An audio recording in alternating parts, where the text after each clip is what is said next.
right, 6:30. Everybody up and running? Will be soon. Yes. Oh, maybe not. Marge, you good? Just a sec. Oh, he's over there. She does have it all printed. Greg, She has tech support. We're live, all right. We're live.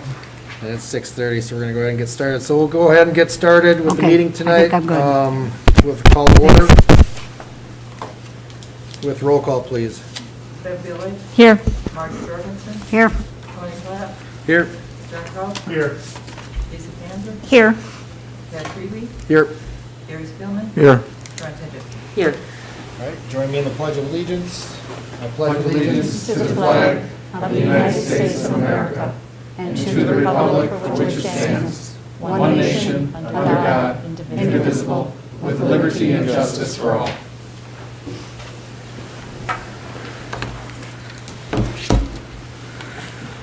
All right, then we have minutes from the regular meeting on December 14th. I move for approval. Second. We have a motion and a second then for approval of the minutes on December 14th. All in favor? Aye. Aye. Aye. All those not, same sign. All right. Thank you for those of you that have joined us in the library, and thank you for those of you that are watching online. I appreciate your attendance for our meeting tonight. We have already signed up for public comment, so we will.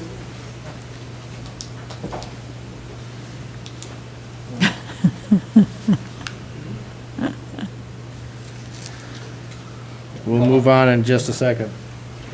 Paul that's coming in, right? Hey, Paul, how you doing? We're just getting the board meeting started, and we're going to mute, so you can go ahead and mute yourself. You'll be joining us as our second item coming up in a few minutes, okay? Sounds good, thank you.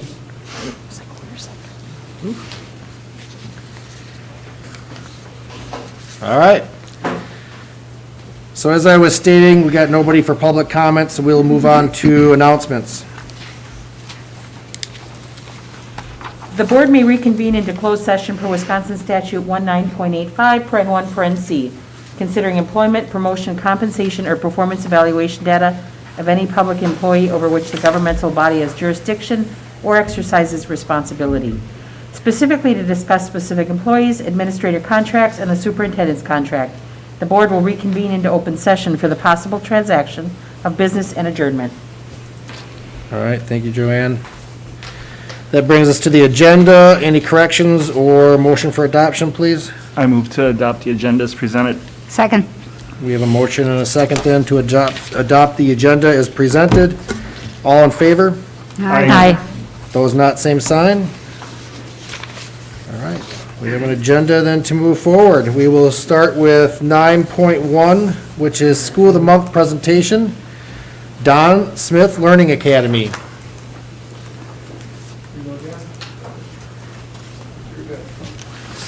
Welcome. Thank you. Thank you for giving me and behalf of our staff and our students this opportunity. So we'll just get right into it. So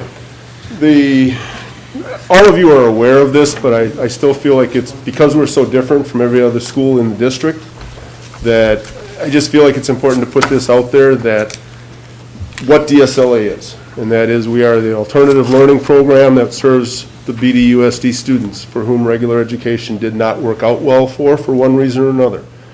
Most of our kids come to us because they're behind in credits. Some simply come because they need a smaller environment with more individual help.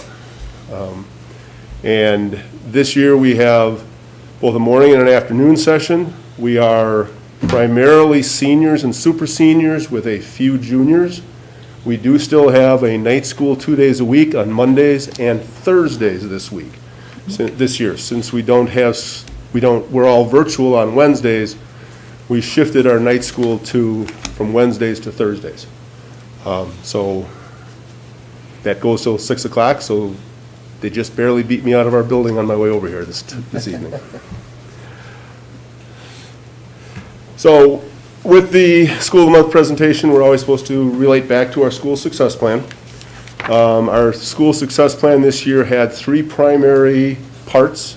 The first is that we want to improve our graduation rate to 67% or better. Second is that we wanted to reduce our chronic absenteeism to 25% or less. And then number 3, which is really kind of the new one for this year, specifically to our current situation, and that was to improve our connectedness with students during virtual learning, thereby increasing their engagement and productivity. We found last spring that our students on the whole did not do well in virtual learning. Some did. Those who connected with us, with certain teachers, those who were motivated, did very well. But by and large, as a whole, we needed to improve that. And I think we have. I don't know that we've gotten to where we want to be, but I think we have made strides in that area. We're still certainly not where we want to be, but with some we've done pretty good. So what are we doing this year? As last year, we're doing daily phone calls to try to improve attendance. Any student who's not there by 10 to 15 minutes into the school day, they get a phone call from from our secretaries. They or their parents, or both. We also send out emails to try to get them, and it's a few times our parents wake up our students and they get them there, and it does help. Doesn't get it to 100%, but it certainly does help. All right. We are reaching out to those virtual students through a variety of means, emails, phone calls, texts, Google Meets, whatever way we can find that the students will respond to. Today we had one of the teachers was nicely talking with, I don't want to say chastising, but talking with one of her students and saying, and it's a newer student, how come you never respond to my emails? I send you an email every day checking in, why don't you respond to them? He said, I don't look at my email.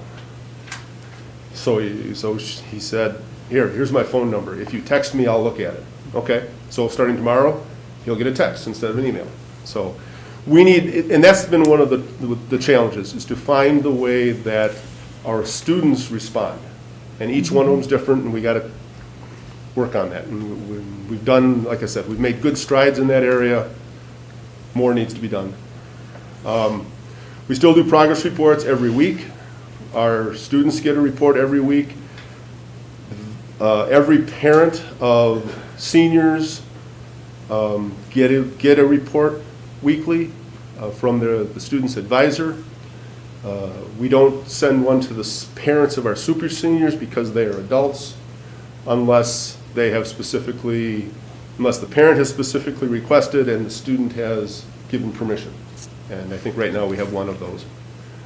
So we do those progress reports. It's a little bit different than we've done in the past because a lot of them, even to the students, are sent out by email. So we do the progress reports on Wednesdays, so they're prepared for Thursday morning. For my Tuesday students, I don't wait till Monday. I send them by email right away, and then I have a hard copy available for them in case they didn't get the email. So we're still doing that. Rewards for academic achievement, we've done that over the years. We used to do at the end of every quarter, we did a rewards day trip. Obviously, we can't do that this year, but we've replaced that with some other rewards that I think the students have responded to very well. And then we are still making an emphasis on, the emphasis every day is on making progress, making every minute matter. Sometimes our students get a little irritated with some of us who, the morning session ends at 11:35, and at 11:20 the kids are packing up, and one of the teachers will sit down next to them and say, oh, you got 15 minutes yet, let's see what we can get done. Some will get right back at it, some are a little more resistant, but we try, we keep trying. And once again, we're still utilizing other avenues for diplomas as much as we can. Not as much this year. We have had one student go through the HSAP program at MPTC. We'll have another one this spring. We haven't had to send anybody to the Challenge Academy at this point, but it certainly is still an option. Unfortunately, Job Corps has not been as much of an option this year because of the COVID. They're running into the same issues as everybody else around the state. Our successes to this point. Obviously, graduation rate, as I always say, it's hard to predict at this time, but I can tell you where we're at and what I think. We've had one student who's completed the BDUSD, that's the 16 credit diploma, and still working towards the BDHS. He simply needs to get some electives in, but we know he'll be a graduate. It's just a matter of which diploma he'll finish with. As I said, we've had one who's finished the HSAP program, which I believe he will count then as a graduate. Of the rest of our seniors and super seniors, I list 16 as probable graduates. 5 of them are super seniors, 1 from 2018, 1 from 2019, and 3 from last year. And 11 of this year's seniors, I would think, are probables. 26 are possibles, which means they certainly could make it, but it'll take more work. Again, it's broken down there by years, so we've got 3 from 2018, 2 from 2019, 10 from last year, and 10 from this year.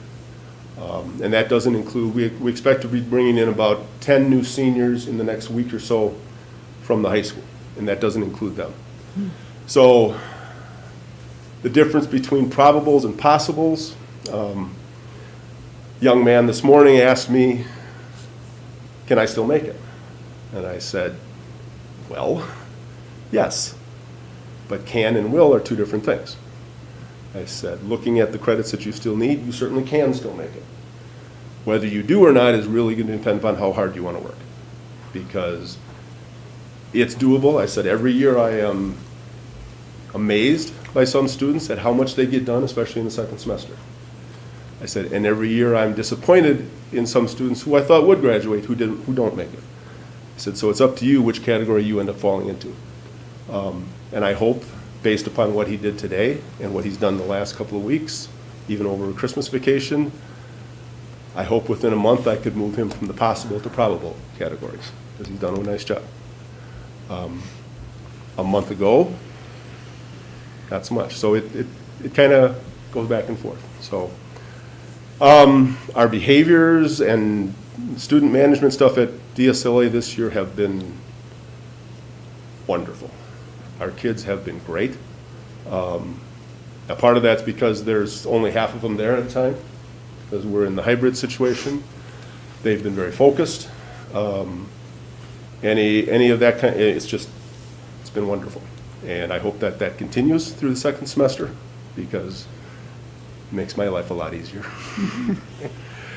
Academic achievement, as I think most of you know, I track how well our students are doing in terms of earning credits compared to previous years, right? I do that on a weekly basis. And this year, through the end of October, we were doing very well. We had earned 5 more credits compared to the 5-year average. So considering the fact that we're only in person 2 days a week, we have a few less staff members this year because we had a couple of retirees that we did not replace. I thought that was very good, very good. November was a really difficult month for us. You can see that we went from being +5 to -14. Now, November, we had a lot of COVID issues. We had staff members who were out because of close contact, including myself. We had staff members who actually got COVID. We actually went all virtual for an entire week to try to overcome that. And then, of course, we had Thanksgiving. And a week of virtual after we came back from Thanksgiving. So November was a rough month. Just for an example, the young man I was talking about before, because I was out and because he was out with some stuff, and I work with him typically every day, we actually went from October 27th to December 7th without seeing each other in the building. So we had worked together on October 27th. The next day we worked together was December 7th. November was rough. But in the couple of weeks we had in December, we were heading back up. We had improved by 5 credits earned, so we had gone from a minus 14 compared to previous years to minus 9. So things are and were heading in the right direction. Today, and now after being virtual again, last week is rough, but from what I saw today, I am very hopeful that that will continue in January, because I saw some really good stuff today. Challenges. Attendance is interesting, especially for virtual, and that is something we have to get a better handle on, and we intend to for the second semester, and it is something that it's a work in progress, trying to figure out how best to track attendance for kids who are virtual, whether it's the hybrid kids on their virtual days or for all of our virtual students. The academic achievement, hybrid challenges, again, students, the days that they're there, they're doing great. The amount that they're getting done per hour on those 2 days that they're in person, I think is the best we've ever had. However, it's only 2 days a week. And there's a couple of reasons for that. Number one, the students are very focused, and having half the kids in the building at a time, when they're only there for 2 days, it's easier for them to focus. If we do end up going to more days per week, my challenge to them will be to take that same focus that you've had 2 days a week and spread it out over 4. Because if they can do that, they'll be able to have a tremendous second semester. We do know that the virtual day progress is not as good. And then the social emotional challenges. Many of our kids have some pretty, outside of school, some pretty challenging situations that they're coming from. And we know as a staff that we have to try to meet those challenges first before we can expect much from them academically. It's just part of our nature, it's part of our DNA. And people will ask me, well, what do you do for social emotional? And formally, not a lot, but informally, it's being done every single day with students by every staff member. Sometimes really, really big stuff, and sometimes it's just being somebody that they can connect with and talk to, and just to be there as an adult. And I cannot, first of all, it's a public forum here, so that I wouldn't start telling stories. But even if I did, we'd be here way too long, because I wish I could. I wish I could sit down with you in private and just tell you some of the stuff that these kids are dealing with, but this is not the time or the place. But so, one of the things that I know that you have always enjoyed, those board members in the School of the Month, when you've come to our building, was walking around to the classrooms and talking to the kids and listening to them and finding out from them what they think. So instead of you coming to them this year, I thought I would bring 3 of them to you. Nice. So that's what we're going to have next. So the first student, and I want to say this, we did these right before Christmas vacation. I purposely did not watch them till after the kids were gone on their break, because I did not want to be tempted to edit them in any way. Because I did not want these stories to come from me. I wanted it to come from them. And there's no bad language. There are a few things I probably would have changed, which is why I am glad that I chose to do it this way, because I couldn't. Because I wasn't going to bring them in over Christmas vacation to redo it. So you are getting them. The first student is a young lady who joined us last year as a junior. She will probably be one of our students of the month for December. Hi, I'm just to clarify. And she will probably be, I would think that she will be done with the program within the month, if she continues the way she has been. Okay. Drag it back to the beginning there. DSLA has helped me in quite a few ways. The teachers here are really nice and accommodating. And at the high school, the teachers wouldn't be that way. I would have fallen behind because I missed schools for weeks on end because of medical issues. Here, I work at my own pace, so if I miss a few days or a week, it's not that big of a problem, and I won't be able to not graduate because of that. The atmosphere here is so much better. I like the small rooms, it helps my anxiety. The one-on-one time is awesome with the teachers, and I just overall prefer it here. Okay. The next one is a young man who's been with us since partway through his sophomore year. I will warn you, he speaks quietly, so you'll have to listen carefully. He is someone, last year when I was here, I talked about the sense of urgency and how I was always looking for when that sense of urgency would show up, would kick in for certain kids. And I always hoped that it would be sooner rather than later. His kicked in November. He really, something happened end of October, beginning of November, and he just started doing tremendous. And so I'm very hopeful that will continue through the rest of the school year. Hi, I'm Colby Martin. I've been here since the last quarter of my sophomore year. It's been a real pleasure to be here.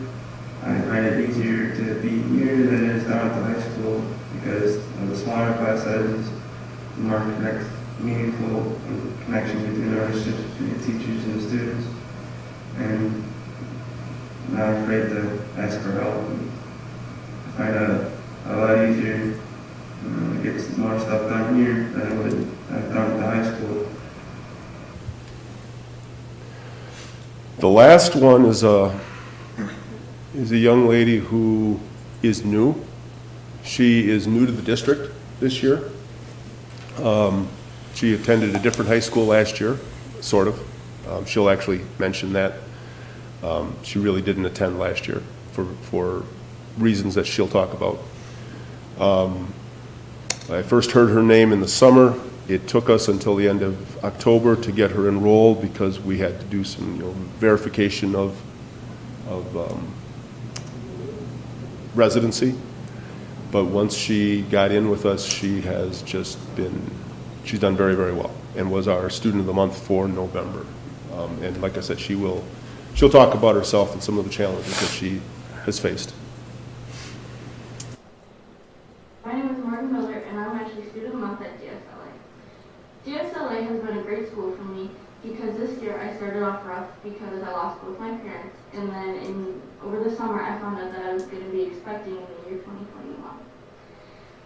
DSLA has been a great school, not only because of the teachers and how supportive they've been, but the actual classroom sizes and the way with the whole COVID pandemic, the way that I'll be actually going to get to school and get my homework done, unlike my previous school where I wouldn't have graduated until 2022 due to me missing school because of my mental health and also not understanding the full progress in academics that they were giving me. DSLA has been nothing but a great place for me to come, and I actually enjoy it here, and I enjoy going to school every single day and learning new things.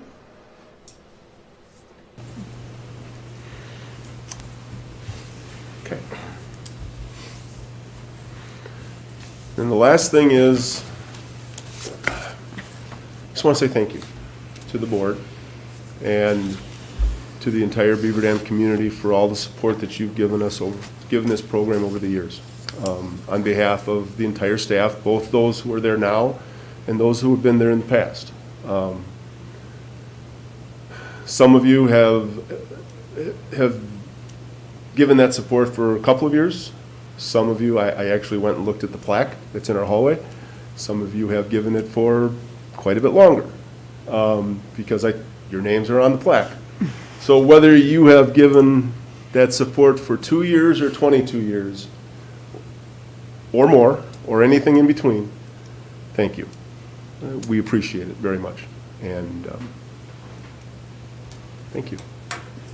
Nice job. Thank you, Dan. Do you have any questions for me? Any questions, comments for Dan?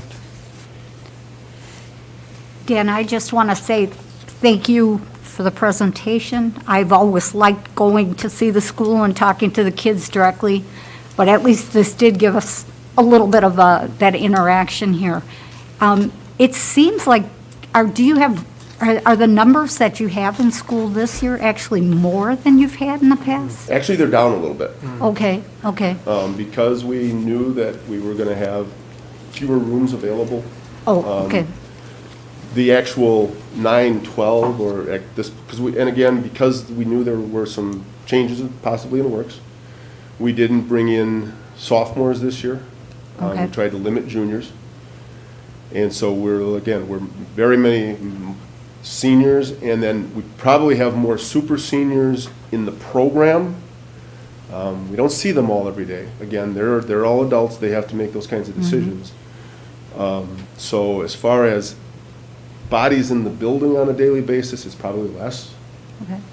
Even with only being half of them, which when I look at the numbers that we had going at the end of October where we were +5, makes that even more impressive because fewer kids are making more progress overall, which is really cool. Now we just need to get it back up there, and we need to overcome November, and All right. again, we're trying at this point to overcome the lost month of November, because in many ways that was. What else? Thank you. You're welcome. Dan, I just want to ask you, with regards to the challenges, with the virtual day progress not being as much, I'm assuming, and I could be very wrong, which is why I'm asking you, is that tied into the fact that the kids aren't there in person to be, the social emotional issues they have, they're not there in person to work more one-on-one with the staff, or is it connectedness? Is there an issue with Yes, online yes, connect- yes, and yes. Okay, so it's a little bit of everything? Absolutely. And I think a lot of high school students, but I think our kids in particular, see days that they're not in the building, even no matter how much we talk about it, and no matter how many times we try to enforce that even when you're not in the building, it's still a school day. They have a hard time seeing it that way. They have a hard time focusing at home. They have a hard time finding a place at home to focus. Young man we were talking with this morning, that I said he gave the teacher his cell phone number. You know, he flat out said, he goes, I can't focus at home. I need to be here. And I heard that, knowing some of the things that were coming up on the board agenda tonight, I talked with our kids today about, look, this isn't set in stone, but there's a possibility of more days. And of all the kids that I talked with, which is everybody who was in the building, all but one of them were good. We need to be here. I need to be here more often. I know that I get more done when I'm here. I just have a really hard time forcing myself to get at it when I'm at home and when I'm not here. Now, we have some kids who are all virtual who are doing very well. But most of those are getting on Google Meets with teachers. I've got one student that I work with the most who gets on a Google Meet with me at least 3 times a week, and then she gets on with another teacher on Wednesdays. Sometimes we'll even do a Google Meet on a Saturday, if that's what works out. And I've told her, I said, I'm available if I don't have something else going on. I won't give up my grandkid's birthday party for it, but other than that, yeah, sure. So I think that a lot of them, it's just, they have a hard time getting themselves to do it. when they're not there. And as much as the Google Meets are good, it's not the same as being, sitting right next to them. Or, you know, and the other thing is, even if you send out a Google Meet invitation, they have to accept it. Whereas if they're in the building and I sit right down next to them, they have to work a little harder to ignore me than online. Absolutely. So, All right, thank you. yep, you're welcome, thank you. Anybody else? Thank you, Dan. Thank you. All right, thank you very much.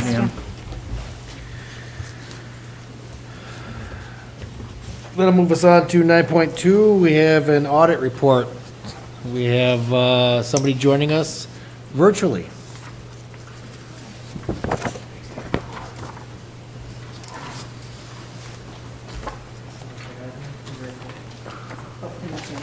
All right.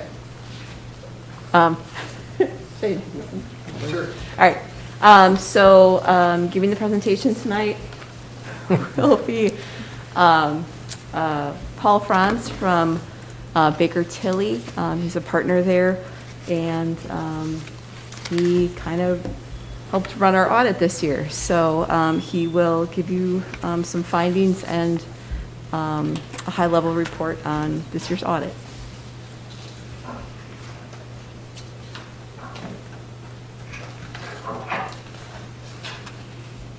All right, you ready for me? Yep. All right. Anne Marie, does everyone have a copy of the handout, or would it be easier if I pull it up on, I'm assuming I'm up on the screen? Yeah, we got it too. I think everybody's got it here. Okay, perfect. Well, again, thanks everyone for letting me attend virtually here.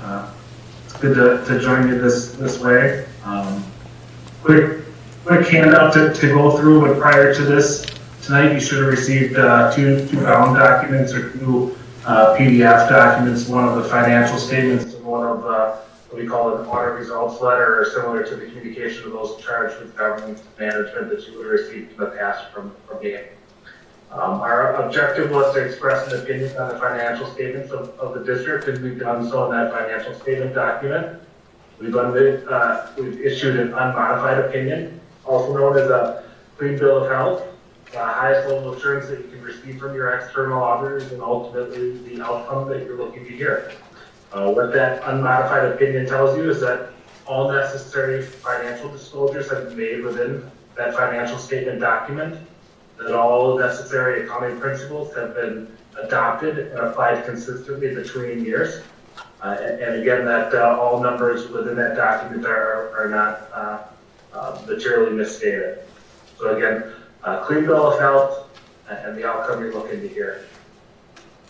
In the middle of the page, just a quick glance at the financial highlights. In the first fund there, the general fund, the main operating fund of the district, about $42 million of revenues and expenses came in and went out last year. Added about $130,000 to fund balance. Fund balance being the reserves that are on hand in the general fund. We do break it down into a number of different categories. In this particular fund, the majority of it sits in unassigned, which again is equated to the reserve or the saving account of the general fund. That's about $4.8 million as of June 30, 2020.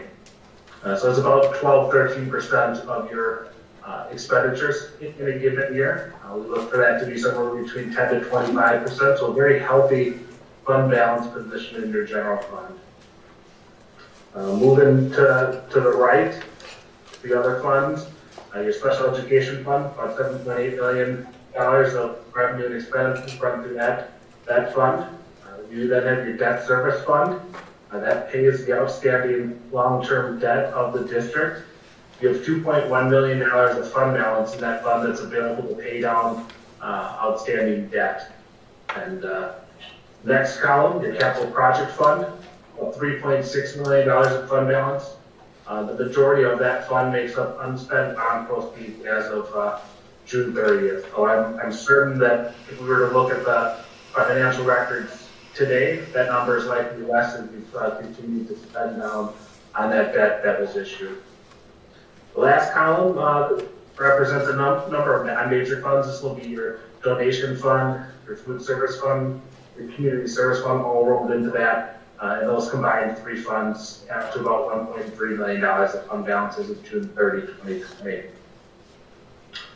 We also, besides doing a financial statement audit, we did do the required federal and state single audit because the district receives more than $750,000 in federal grant.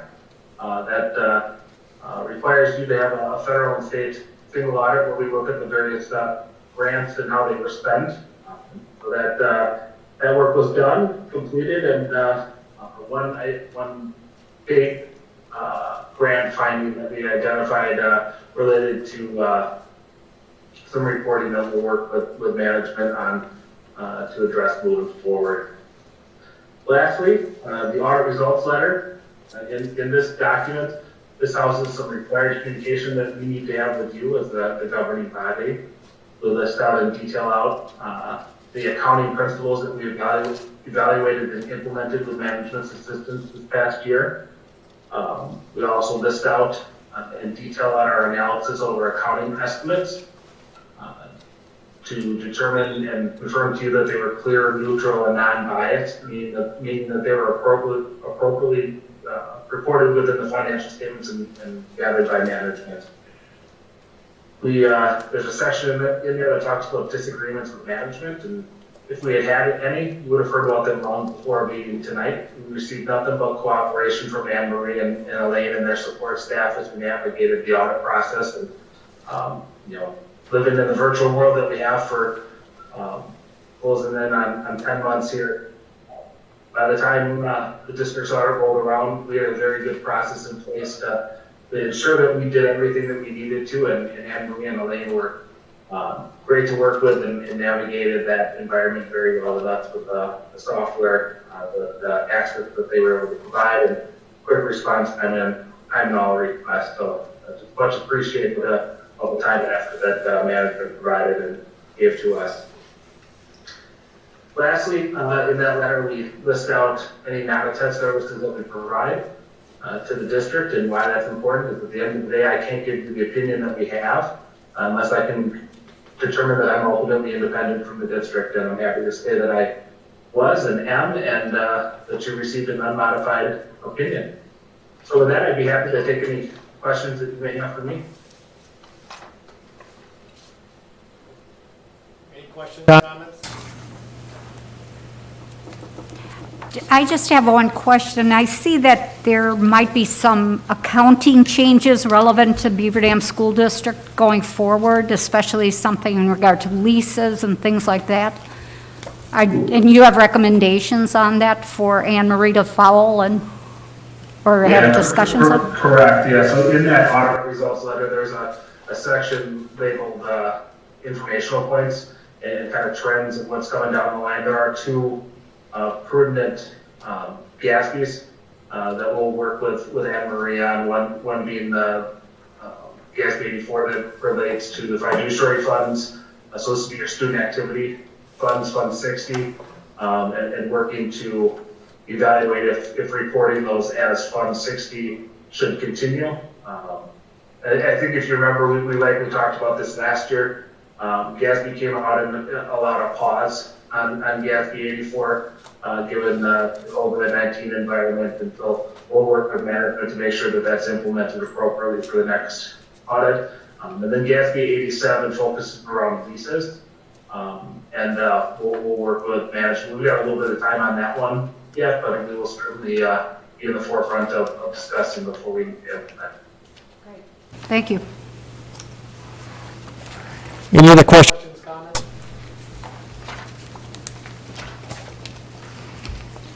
All right, not hearing any. I thank you very much, Paul, for joining us virtually. Perfect. Thank you all. Stay safe and healthy. All right, thank you very much. Do we need a motion to adopt the report? To accept. Or accept I it? figured I'd do it without him on it. Okay, also move to accept the audit report as presented. Second. All right, we have a motion and a second then to approve the audit report as presented. All in favor? Aye. All those not, same sign? All right. That moves us to 9.3. We have a equity update.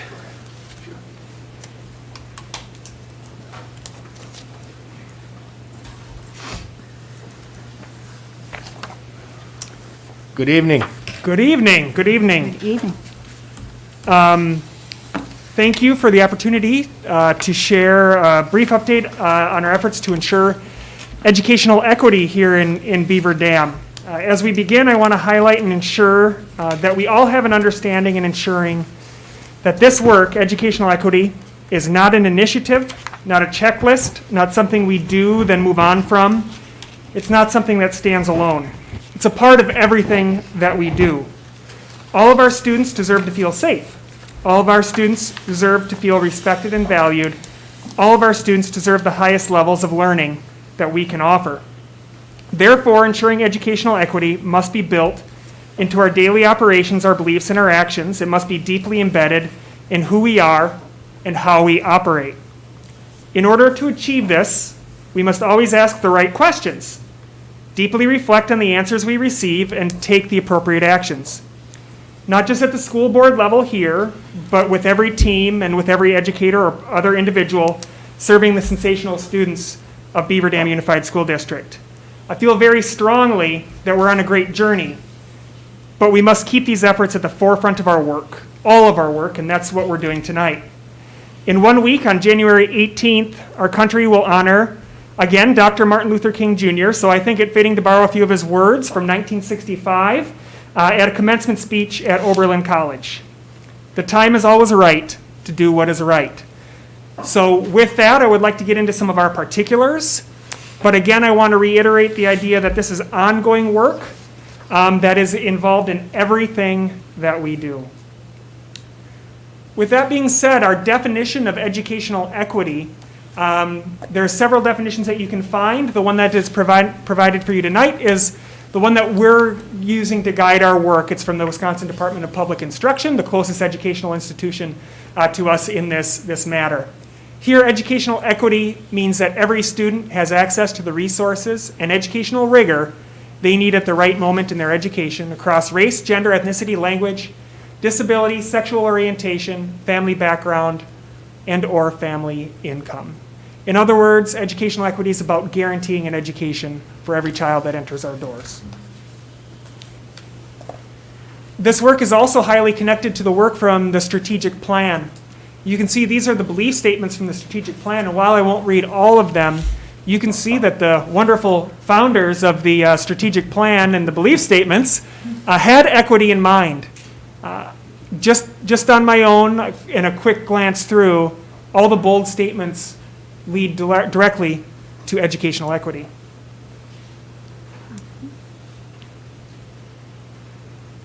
In getting into some of our particular work, as the board had knowledge of this summer, we've set up an equity advisory. Membership of this equity advisory has students, parents, and staff and administration.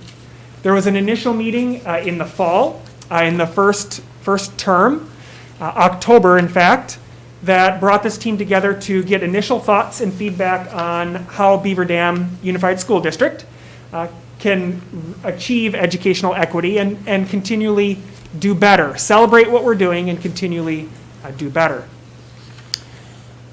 The second meeting of that was actually tonight. I met with staff earlier this evening and met with the small parent team earlier this evening. I have some more individual parent meetings upcoming that weren't able to make that, as well as the high school team within a week we have a meeting with some student body at the high school to continue that work. Again, the purpose of this team is to be transparent about what we're doing as a district and to receive feedback on that so we have more lenses in all of our efforts. A major piece that we have operating right now, and it will be ongoing work, but a foundational piece of our equity work moving forward is to create equity non-negotiables. We know equity work has to be done across all teams and in all of our actions and in all of our decisions, from the board down to school level to the third grade team level, right? But But what does equity mean? What does that mean to use an equity lens? And that's what we're defining. What you have in front of you is a draft of equity non-negotiables. I've received feedback on those. That was the priority of tonight's equity advisory meeting, that we've received value feedback on that to make modifications and changes.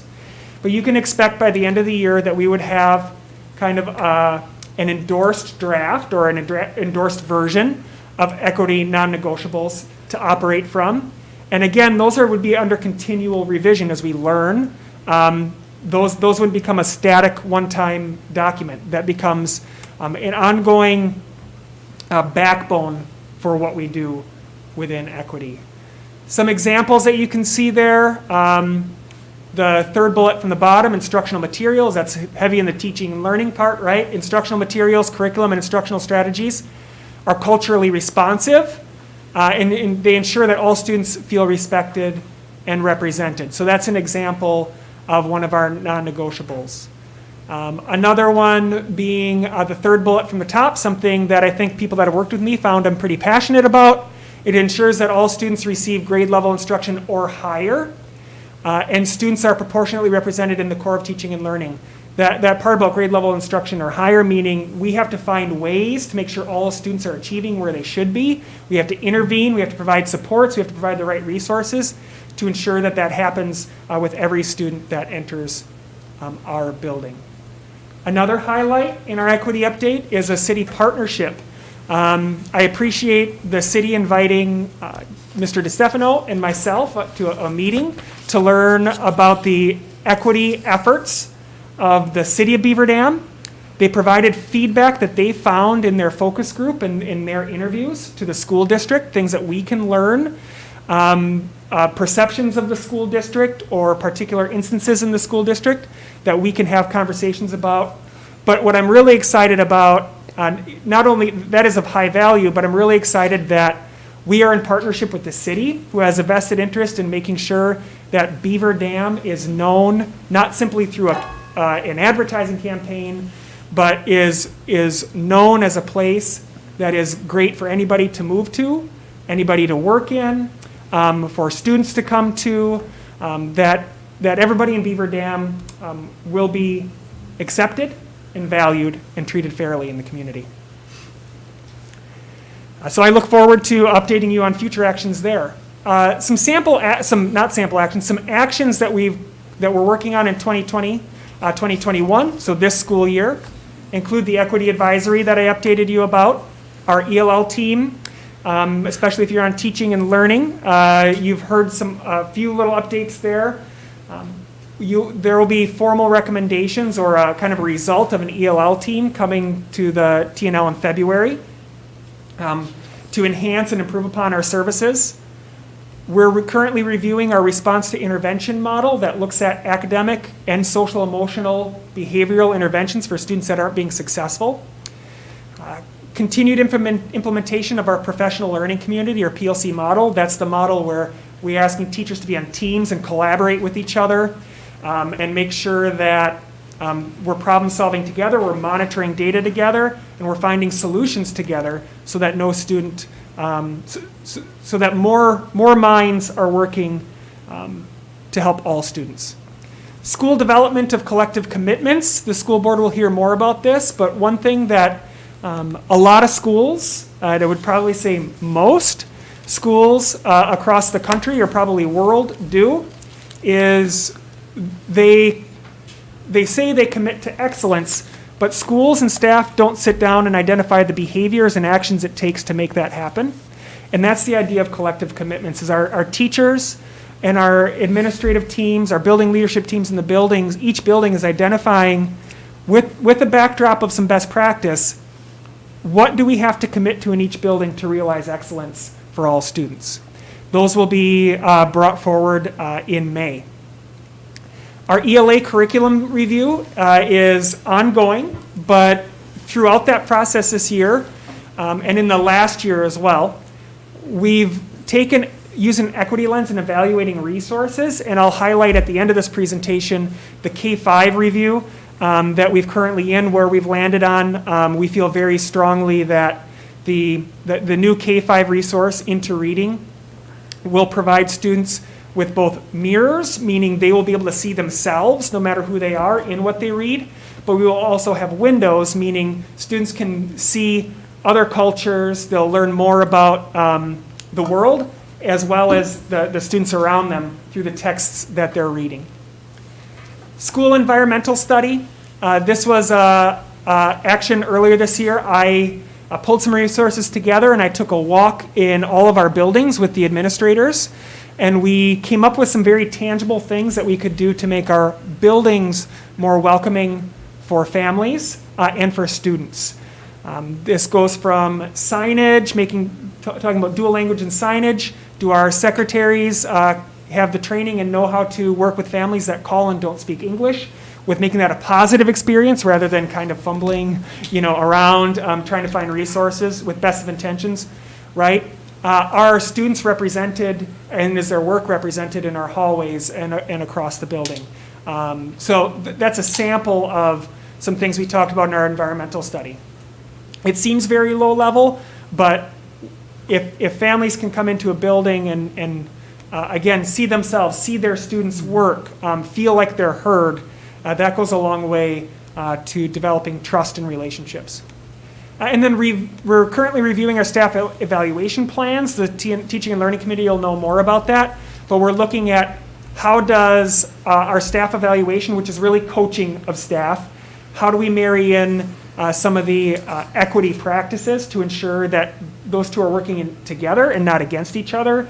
In other words, we're identifying those best practices to ensure equity, and that we're reinforcing those through the evaluation system or coaching system. In 21-22, you can see an update of some things that'll be coming, including implementation of what the ELL review team moves forward with, implementing those RTI changes. Social studies is up next, which will be very important in choosing the topics that we cover and any realignment and what resource we use. One of the huge parts in social studies will not just be making sure that we cover appropriate topics and have appropriate conversations, but also that the history that we teach is also accurate, and that we have dialogue around accurate history, and that multiple perspectives are represented. Also, we'll be working on this year for next year a professional learning plan that ensures that we have ongoing professional learning embedded in our work that highlights understanding the history of inequities in education, because we have to understand the past in order to kind of dismantle some of that. Talk about some of our own biases that we may have, and then also look at what are some of the actual practices and what can we do to overcome that where appropriate. Again, some current tangible actions. So what are some things that you could witness and see? School action steps in response to the environmental equity discussions are on the right that you can see there. So for example, Prairie View is doing signage updates in their buildings so that not only signage in multiple languages for families that speak multiple languages, but really making sure that the student body is represented in displays and student work across the school. My name is Morgan Miller, and I'm actually student month at DSLA. DSLA has been a great school for me because this year I was gonna say, if that was a student from Prairie View talking about that, that would have been magical. Telling you that's not. That would have what been was- great, yeah. Nice job, Mr. Carls, I appreciate that. Resource selection and ELA, as I talked about, and I'll show you that in just a moment. And then in next month, I believe, we'll be set up where we're going to be reviewing our library materials, both digital and print, in all of our libraries. Jen Vins is going to lead that work, our library media specialist, to ensure that we have a diverse circulation of materials as well available to students. This is just a sample that you have in your slide deck that shows that Into Reading will be our new K-5 literacy curriculum next year. We're working on designing, it'll be the resource, we're designing the curriculum around that. But one of the things you can see is that it was built around culturally responsive texts. These are samples from kindergarten and fourth grade that just give you a very small slice of some books that open up students either, for some students, it will be a mirror that they'll be seeing themselves maybe more fairly represented, and for other students, there'll be windows into some of their peers or students across our country and world. Lastly, I wanted to offer to you this free learning opportunity brought to you by the ASCD Midwest affiliates. In small print at the bottom, I work with Wisconsin ASCD, so there's a shameless plug here as well for an organization I work with. But what happened is the Midwest affiliates came together, including Wisconsin's ASCD of so South Dakota, Ohio. You can see all the states there listed, and we said, what can we do, band together and make some impact with? And we chose educational equity as a topic. So we pulled together, I think there's 5 presentations as well as a welcoming speech on different topics that relate to educational equity. Each session ranges from 30 minutes to 60 minutes, so they're fairly brief. They will be available on January 19th for 2 weeks. They're YouTube videos. Thank you to the Beaver Dam Unified School District for letting us utilize the YouTube channel to bring this to currently over 1,200 registrants across the Midwest. Again, there will be 2 keynotes, an opening and a closer, as well as 3 breakout sessions in between. You can watch any or all of them. Free to register if you would so choose at wascd.org. Again, this has been opened up to our staff, and I would open it up to you as just a free opportunity, on demand, open for a couple of weeks, just to learn more and think a little bit more about how we achieve educational equity. And that is what I have for you this evening. If you have any questions, of course, I'm here to answer those to the best of my ability. But I thank you in teaching and learning and in this, in the full board for your dedication to educational equity for students that was witnessed before my time here in the equity belief statements and the equity statement. And I'm privileged to carry on this work in the school district. I just have a question on how was the advisory committee, how were the students chosen or that? Did they have to, put in an application or? No, so we are looking, our equity advisory is very, let's say, deliberate for the moment. We're looking to expand that. COVID has some limitations in some of the activities and things that I might normally approach that. So what I did is, right now, for the high school, they sought 3 students that they believe would have varied perspectives to bring to the team. So right now, it's with 3 students. We look to expand that. We're at about 10 parents right now. We're looking to expand that. As we learn more and as we also hopefully are able to have some face-to-face meetings where we can have some dialogue. This work is heavy work, and we have people that are willing to do it and have the conversations. If our team, I think, gets too large right now, it's hard to have those conversations digitally and have the trust right now. And I learned that from the first one. We tried to bring all of those groups together in the first equity advisory. And I learned, and it was great, but I learned in the second one that started tonight right now we're probably I'm meeting with students, I'm meeting with parents and community, and I'm meeting with staff separately, and we will at one time we'll unite those together, but where we're at right now, and so that everybody has a voice, we've separated those out. Yeah, and probably the kids actually might feel more comfortable talking as a separate group to begin with and that kind of stuff as well. I think so too, and I don't know, as you're all board members and varied backgrounds, we have a lot of edu-speak as educators. There's kind of a different language, like any profession, right? And so separating that out helps a little bit. I also think having the high school administration there, Mr. Tronson, helping me with those meetings gives somebody, at this point, they don't know me, right? But they do know Mr. Tronson, and having his voice there supporting them as well is valuable. As you bring in new text for the K-5 reading program, do they enhance what we have? Do they replace what we have? How does that all work? Both. Okay. Largely, the K-5 into literacy will be a whole new resource from phonics to reading, writing, so it will be a replacement. but that doesn't mean that we're throwing away the old things. We're taking a lot of those resources, and we'll use those for, small group instruction, classroom libraries. So outside of probably the teacher's manual, we're not throwing any of those resources away. We're going to add to our collection. But I will charge our teachers with evaluating those resources to make sure that anything related to social studies is accurate, right? That that they're valid perspectives.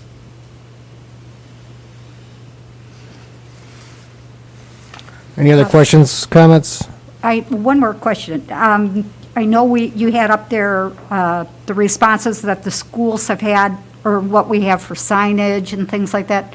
I noticed Wilson and Lincoln are not listed there. Have they been left behind, or do they actually have something? In the mode of, they have not. So you can see here, they are not up there, nor is DSLA. In complete transparency, I gave a tight turnaround to submit those to me before I created the slide deck. So I did the walk, and each school has a goal. I just didn't want to put in, and they've talked about those in their teams. I just didn't. I didn't want to speak for this for the schools, because I had a conversation with them and we talked about possible goals that they were then bringing to their teams. So I didn't want to speak for them, and before I want to get these into you by Thursday. So that was a short post-break turnaround is what that was. That's okay. Rob, you said there's about 3 students, 10 parents. How many staff admin? I think we're 14. Originally, with staff, I wanted to do a smaller team, and I solicited interest. And there was a lot of interest, and I thought that was probably valid to have as many people that wanted to participate at this time. And all levels. At all levels are represented, yes. And there's specialists on that team, not just classroom teachers, but educational specialists and all levels of administration. Yeah, I'm glad to see we've got an advisory team. I'm glad to see that we're having constant discussions about it, and not just once a year. This is a continuous thing, continuous improvement. So I'm glad to see those things in place. I'm glad to see you heading that for us. So I thank you.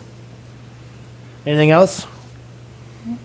Thank you. Appreciate your time this evening. All right, Rob. Thanks, Thank Rob. you. Thanks, Rob.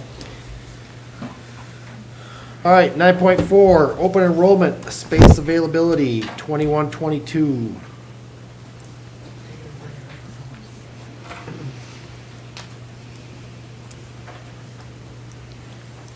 should all be able to access the doc in your folder. Hello, everyone. Hi. So I just wanted to present open enrollment numbers for the 21-22 school year. And I'll explain a little bit, I'm sure Donna did as well, but I'll re-explain kind of how we come up with this and why we use the formula that we do. Currently, Beaver Dam uses the DPI weighted model, so I went and used that because you're familiar with that. And what they do is they take a look at a student and they determine how much weight that student carries, depending on the level of service that they need. And so a student that is just one student, that's a full-time student, could be seen as 1.5, or could be seen all the way up until, up to like a 3, what 3 students might entail. So the services might be very intense, they might be daily, and then they look at factors such as how many meetings a year they might hold for a student, an evaluation, how much do they consult with teachers and parents and things like that. So we keep very, very good data in the district. Cindy Vanderhoven has data as far back as she's been here and then some. And so we look at every student, we determine that factored weighted caseload, and then we look at some historical data. So we look at how many students have moved into the district over a 3-year period and a 5-year period. And we're seeing that we have gains of students moving in versus students that are moving out. And then we also look at things such as how many students are identified every year. So how many students do we find that are in need of special education and meet eligibility for within our own district? and then we take and look at all those numbers and combine it to make a recommendation. So with that being said, when I looked at, I separated them into early childhood, elementary, middle, high school, and then speech and language. And the recommended caseloads are on the backside of your document. And we are either, kind of near or above where the caseloads should be. And so we are not recommending that any seats are available for students that are not residents of Beaver Dam. Do you have any questions? So again, those, what she just presented, those would be the special education seat availability. Correct. And then the graphic above references the space. We do have space for students not receiving those services, so regular education students in all grades except for junior and seniors. So all other grades throughout the district do have space for students wishing to, students or families wishing to open enroll. All right, well, thank you very much. Thank you. Thank you. All right, thank you very much. Thank you very much.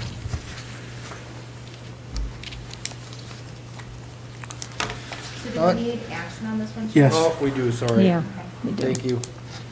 So we will need a motion to accept the open enrollment space availability numbers for 21-22 as presented. So moved. Second. All right, we have a motion and a second then for approval. All in favor? Aye. All those not, same sign. All right, thank you, Lisa. All right, we will move to 9.5 then, return to school plan update.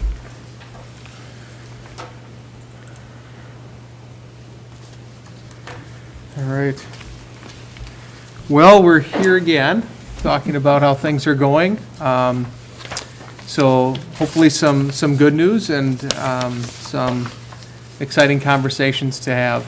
So again, we continue to monitor our numbers in the county and in the district boundary areas. Now that we know, we talked previously that the State Health Department is now reporting out on district boundary areas as well. We continue our conversations weekly with Dodge County's Department of Health as well as other educational partners in the region.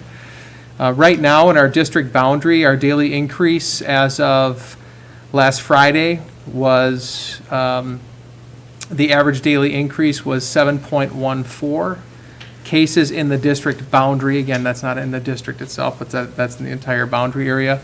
And compared to a month prior, that average was right around 18. So things have changed for the positive specific to case rates and the trend specific to cases. We continue to publish our weekly district numbers on our website as well. In the past, I had shown graphs to indicate trends with students and staff cases as well as quarantines. So as you can see, since that pop off and at the end of October and then throughout November, some of those higher numbers we were able to navigate for the most part, with the exception of that brief period that we had to respond to some things. At the end of October, we've been able to navigate those things. We've taken some proactive measures, but our numbers are back to an area where we had seen just at the very, very beginning of the school year. So very pleased with where numbers are. And of course, again, we've taken a lot of measures to try to keep those numbers down. But I think that speaks to some of the efforts in the community as a whole, our efforts in school, and some of the decisions that the board has either made or supported. So our current academic instruction plan, we're in kind of that option B, we'll call it. So where our K-5 students are there every day, and 6-12, our students are in the hybrid model for those choosing in person, and we continue to offer online opportunities for families that are interested in that instructional model for their children. Our county, despite the improvements, does technically continue to be in phase 1. And referencing back to that Harvard model, based on the numbers, we're currently in the red, although it looks like that could also improve.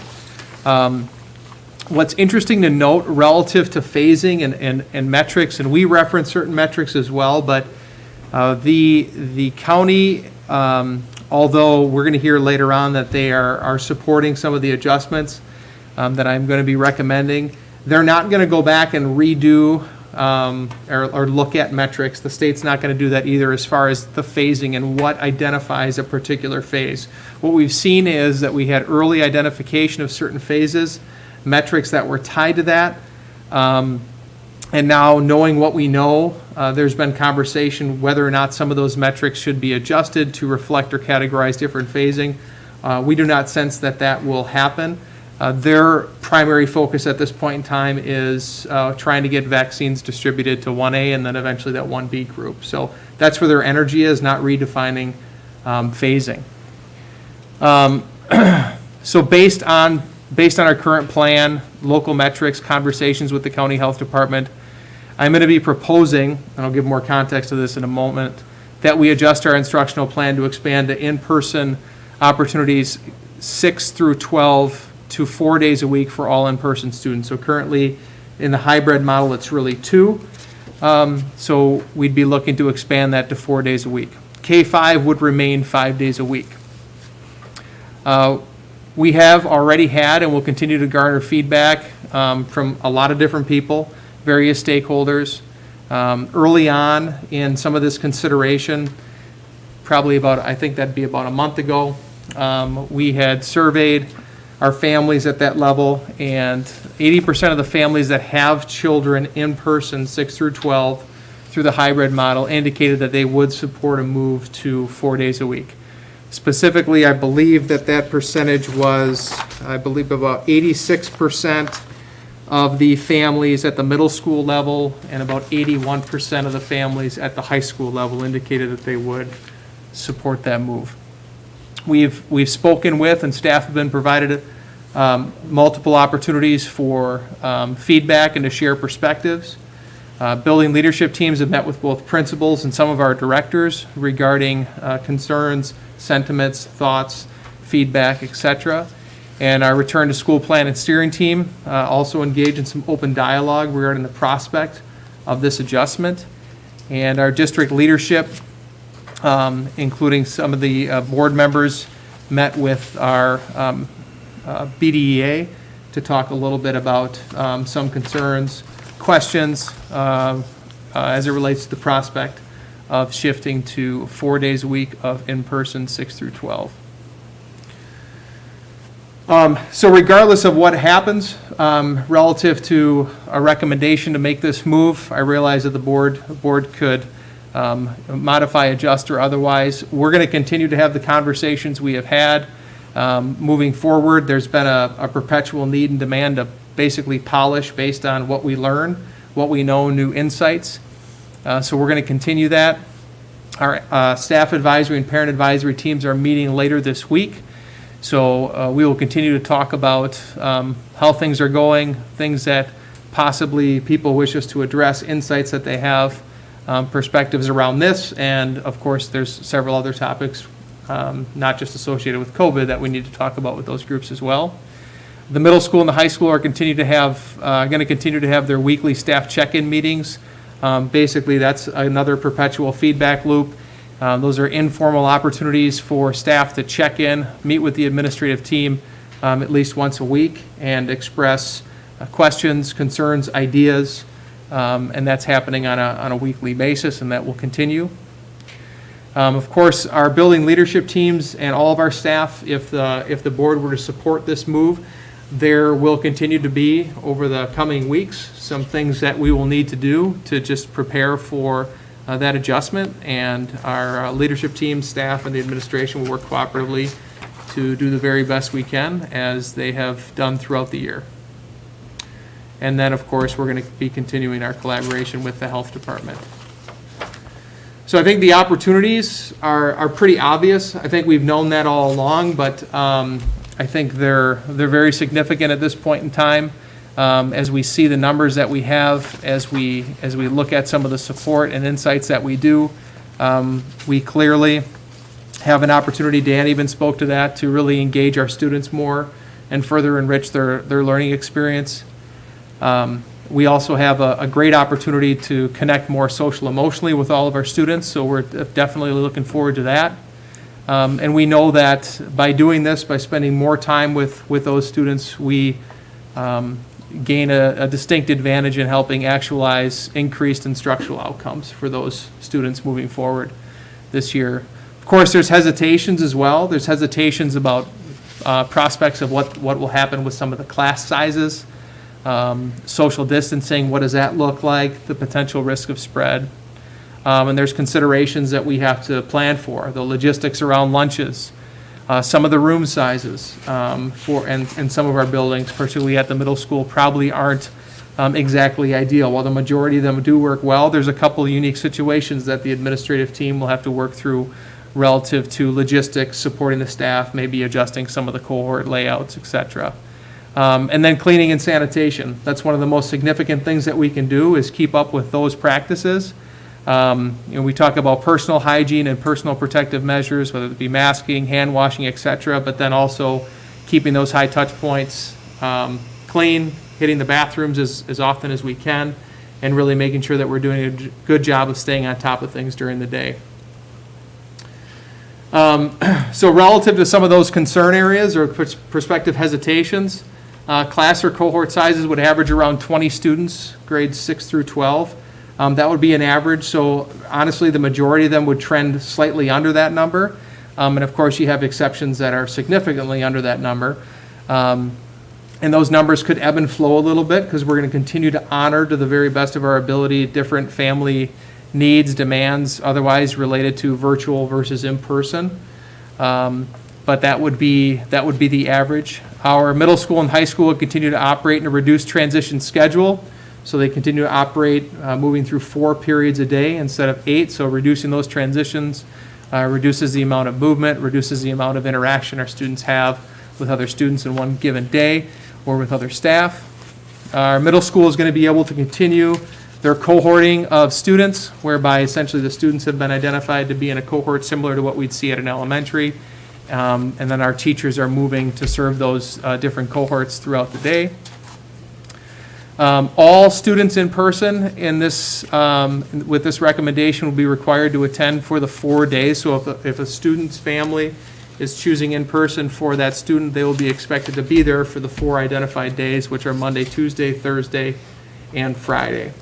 They would be required to be there. There's no 2-day options available. Would hope to fully implement on February 1st, so that would be the recommendation, that we actually fully implement on February 1st. Of course, there are some staff that have provided feedback that, well, let's just start at semester, which is about 2 weeks or a week and a half sooner than February 1st. There is some other logistics to prepare for and to make sure that we have dialed in. There's also some staff that we're hoping maybe we could push it back a little bit or phase it. And we certainly could consider, I think, delaying or transitioning over a period of multiple weeks. But I'm not going to be recommending that, because I think we have the context and information that we need. We've talked to who we need to talk to relative to the Department of Health, the medical community. I'll reference that in just a moment.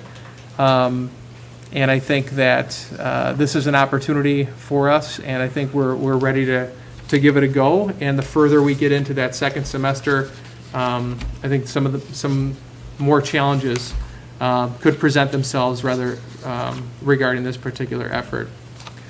Specific to a buildings and grounds response, Pete and his team have done a really good job of prioritizing to date anything that pops up that's directly associated with hygiene, sanitation, HVAC, or otherwise. But they've also now implemented a priority or request tool through Asset Essentials, which allows them to make sure that anything that pops through basically is right in front of them immediately, so they can start the day hitting any priority areas specific to maintenance that could have a positive impact or prevent a negative impact regarding sanitation, hygiene, or health. We're planning to increase custodial staffing during the school day.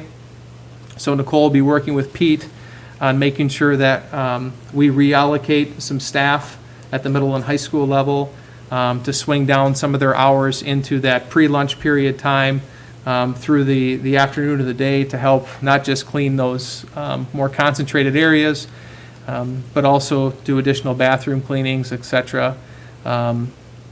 And then we'll also be expanding some of the wanding practice frequency, that's when they go through and use that disinfectant to some of those high contact areas, lockers, other facilities that are used. Health professional feedback, so we reviewed the prospect of returning to 4 days a week, 6/12, with the Dodge County Public Health Officer and the district's medical advisor. Both are supportive of that concept. Based on knowing what we know, seeing what we've seen, it appears to be a logical next step. They have requested that we, obviously, I think, continue preventative practices, including masking, that be continue to be a non-negotiable for us operating indoors during this time, that we continue to promote and support frequent hand washing throughout the day, that we continue to support a 14-day quarantine for students, and that we keep class size considerations and social distancing into account where possible. That if there's opportunities to improve things, we do those. If there's sticking points or questions, that we work through those and try to land on best case scenarios. An update on quarantine timelines. The CDC provided, as we know, some updated quarantine flexibility. We had talked about that previously, and there had been some general adoption to what that flexibility meant. It has been recommended, continues to be recommended, specific to students that we maintain a 14-day quarantine. What I'd like to do, what I'd like to find board support with, is allowing staff to return after 10 days with a negative test after day 7. So basically taking advantage of some of that flexibility. Why the differentiator? Well, first, the medical professionals are advising us to keep to the 14-day with students. There's a sensitive time between day 10 and day 14, because we know it's not perfect, that it's really important that the person who's coming off of that quarantine be really aware of what they're doing, their practices, their distancing. There's some other variables involved that we want to stay guarded with if somebody's coming off of a 10-day quarantine, essentially. And we want to afford our staff that flexibility, follow the guidelines. But certainly that's harder reality for an in-person student to try to maintain some of those things. So I'd like to continue with the 14 days for students and allow it for the staff who are interested in taking advantage of that. We have a number of staff that, would if they're quarantined, would like to try to find opportunities to get back sooner than later. FFCRA update. So we spoke about this previously as well, the Family First Coronavirus Relief Act. You'll note that the update last time had indicated that over 120 staff members have fallen under relief associated with this act. Right now, that would be 130, so there's the update for you on that. There's an increasing trend across the state to provide extended relief if possible, which is what we had chosen to do last month. And as indicated previously, we had reviewed this with legal counsel. It is becoming more and more clear that relief from the government is unlikely. But who knows? I mean, things at the government level can surprise you any given day. And we also know that some districts that were not initially extended relief have indeed reconsidered. I know of a couple not too far from us that had adamantly said, we're not doing it, and since that time, they're doing it. So at this time, based on what we have learned and we've seen over the course of a month since the board last took action, I knew we were going to review it month by month. I'd at least like to put it to bed for a couple months and say that we'll extend the relief provided by FFCRA, funded by the district, through March, and review it again at the March board meeting. So that would put this issue to bed for at least a couple months and start heading us towards spring. So that's going to be a recommendation this evening as well. As far as activities and the facilities are concerned, we are now allowing, effective today, based on the feedback and previous discussion. 2 spectators per participant at athletic events. I am going to request that you give me the flexibility to adjust that or expand that spectatorship with limited control and controlled measures in place if supported by the Dodge County Department of Health. So in other words, over the next 3 or 4 weeks, as we move towards the sunset of some of these realities and things that we may be hosting, there could be opportunities to make some subtle increases or modifications to give other, whether it be students or other even community members, an opportunity to come in. We would stay very guarded. Again, I would run this by the Department of Health. But I request some flexibility with that from you, so we don't have to come back together and talk about, why did DeStefano say that, 15 seniors could go to a game for the last game of the year and sit in a section or, designated with different protocols in place that the health department would support. So I just wanted to have some flexibility relative to that, and certainly would not abuse that. Looking to allow outside groups to begin use of indoor facilities on February 1. We had discussed this previously, so February 1 is going to be here relatively soon.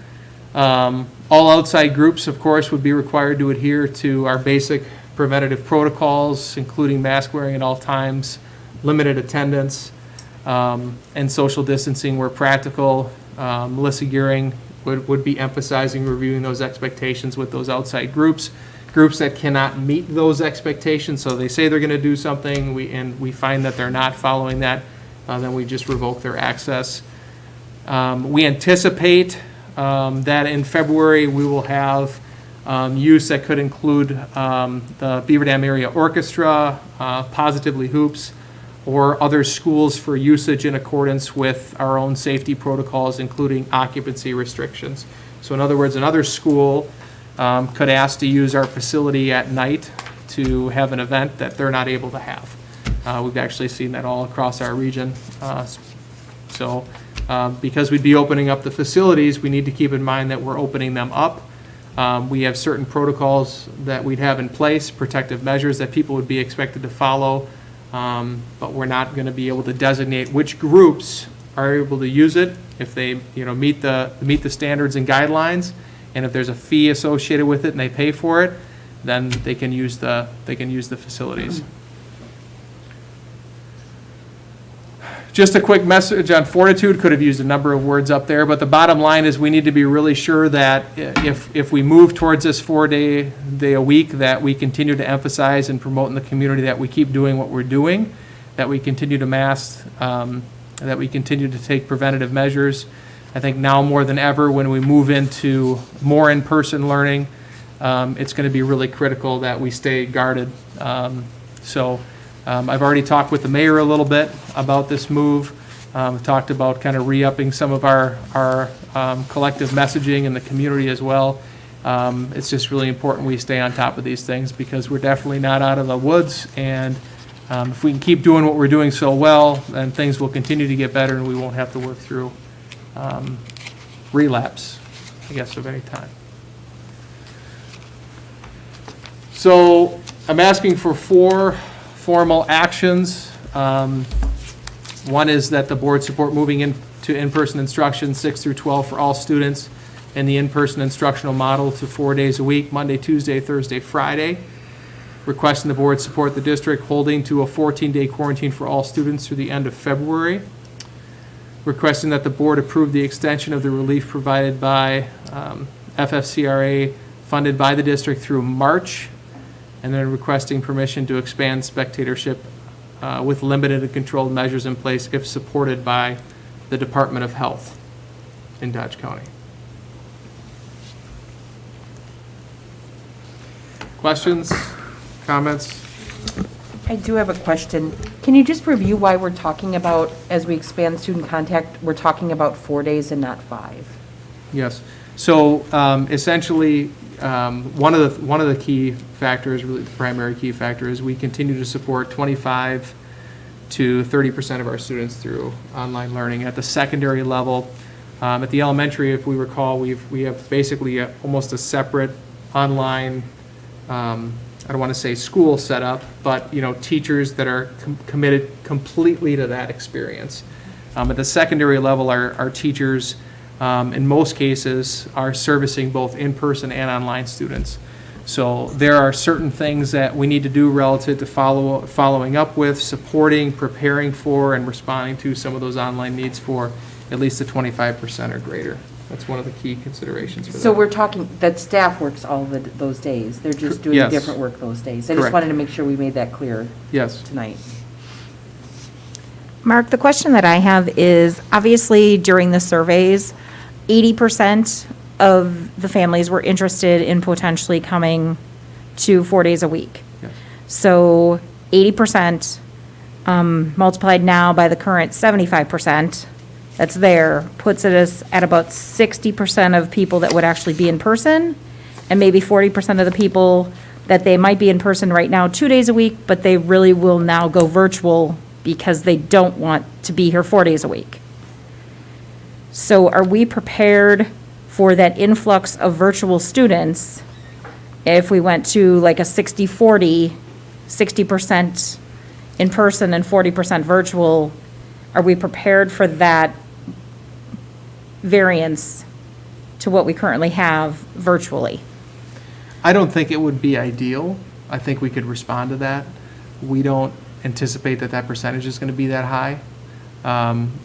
I can't say for certain, we can't speak for these families. The ones that said that they don't want it doesn't mean that they wouldn't send them, right? And the ones that said not sure doesn't mean that for sure we're going to get them.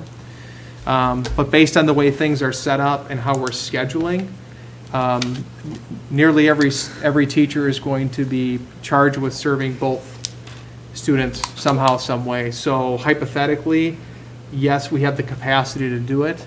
I don't think that's the win we're looking for from this, but it certainly could be a reality, especially for the first few weeks, right? People might be a little bit guarded and then need to see that things are, going well if they had hesitations. But if that's a reality, that's what we're going to respond to and make it happen. Okay. Explain to me the 4-period day. So our students will not be moving as much, but teachers will be going? At the middle school. Okay. So at the middle school, they're cohorted. And then just like at the elementary where they see one teacher, maybe they'll see a MAPES teacher or some other special during the day. Same thing at the middle school, except now they are seeing 3 to 4 different teachers, and those teachers are moving to where those cohorts are, with the exception of like physical education and some of those other pieces. At the high school, they are going to transition. You see designations on hallways, where to walk, some hallways they can't go through, those types of things. But they will be, at the high school, they will be moving from class to class. So also, just because we're saying tonight, should we vote to return to a 4-day, we still have that ability to reconsider and change direction at any time should the numbers change. Yes, absolutely. It's a great point. We're prepared. We know how to do it. We're going to be meeting. We meet weekly with the health department. They've been outstanding. Our nurses are in constant contact with them. If we were to start to see some things that would create dynamics associated with an exacerbated safety issue, or if we think that we've got a spread concern taking place, we'd be able to respond to that accordingly and make an adjustment if needed. Mark, I think, I can understand the idea here and the importance of getting back. I do have a question, though. So far, I believe Wisconsin has not seen the mutated COVID, which they're saying is more, more contagious and things like that. It's in Minnesota now. It's only a matter of time before it comes to Wisconsin. And kids are more susceptible with that mutated virus as well. And that's where it comes into what Joanne came. I wanted to know if we would be able to react quickly if in fact that became a bigger issue here. And it sounds like we'd be ready to do that, right? Yes. If we can't sustain this the right way, keep our numbers down, keep spread down in the buildings, we're gonna have to adjust. I trust the fact that our health department is gonna keep us informed and encourage us to either make adjustments or consider adjustments as needed. I know that our nursing staff works with our administration on quarantining and other numbers. So we'll know in relatively short order if it's something that we're going to be able to sustain. But I really believe at this point we have to take that step. So I disagree, and I wrote down some notes from a lot of people that reached out to me. But first, I'd like to thank the parents that filled out the survey, and specifically the ones that added comments. These comments are read and considered in any decision our district makes. There was a lot of mention of middle school and proper mask enforcement. We see this and you are heard. There was also mention of virtual parents that were considering switching to the current hybrid model, but choosing to stay virtual now that we are considering 4 days. We see this and you are heard. There were some comments about removing mask requirements completely, and one went even as far as saying they don't care if we clean. I think science disagrees, but we see also this and you are heard. There was a lot of praise of the staff and admin on our current precautions. We see this, and staff, please know that you are appreciated more so this year than any year before. By the board, admin, and definitely our parents. You have rose to the occasion and navigated so many challenges that 2020 has thrown at you. Surveys are filled out when people are pissed and passionate. Typically, these emotions are one and the same. This is a very political issue in a very red district. However, I feel the hybrid parent that wants to keep it 2 days is going to be just as passionate as the hybrid parent that wants their kids in school. I do not know that I feel this survey is an accurate representation of the district, but I was elected by these people who filled out the survey. Though I personally may not agree with the sentiments, there were 700 plus responses. In addition, did we survey the kids? Did we survey the staff? What do they want? I would like to note that many of the not sure responses did lean towards the no category. We really need to consider how many of these that support the district returning to in-person are doing so out of necessity or out of actual consideration of safety of not only their child, but the safety of my child and the teachers, admin, and custodial staff that sit in the buildings day in and day out. Many parents can't stay home with their children. Some definitely do not want to be a parent, full-time worker, and a virtual teacher on top of that. And that is what's influenced them to be a yes out of necessity. Many parents are not seeing this move to increasing class sizes as a huge risk because we haven't had any newsworthy headlines or severe outbreaks. This is because our 2-day plan is working, because our safety precautions are working. It is the virtual kids that are struggling and of concern. We need to focus more attention on them. How is adding kids to the classrooms in person going to help virtual kids?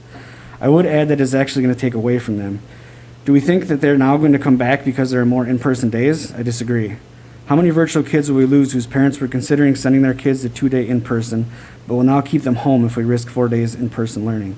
How many hybrid students will switch to virtual?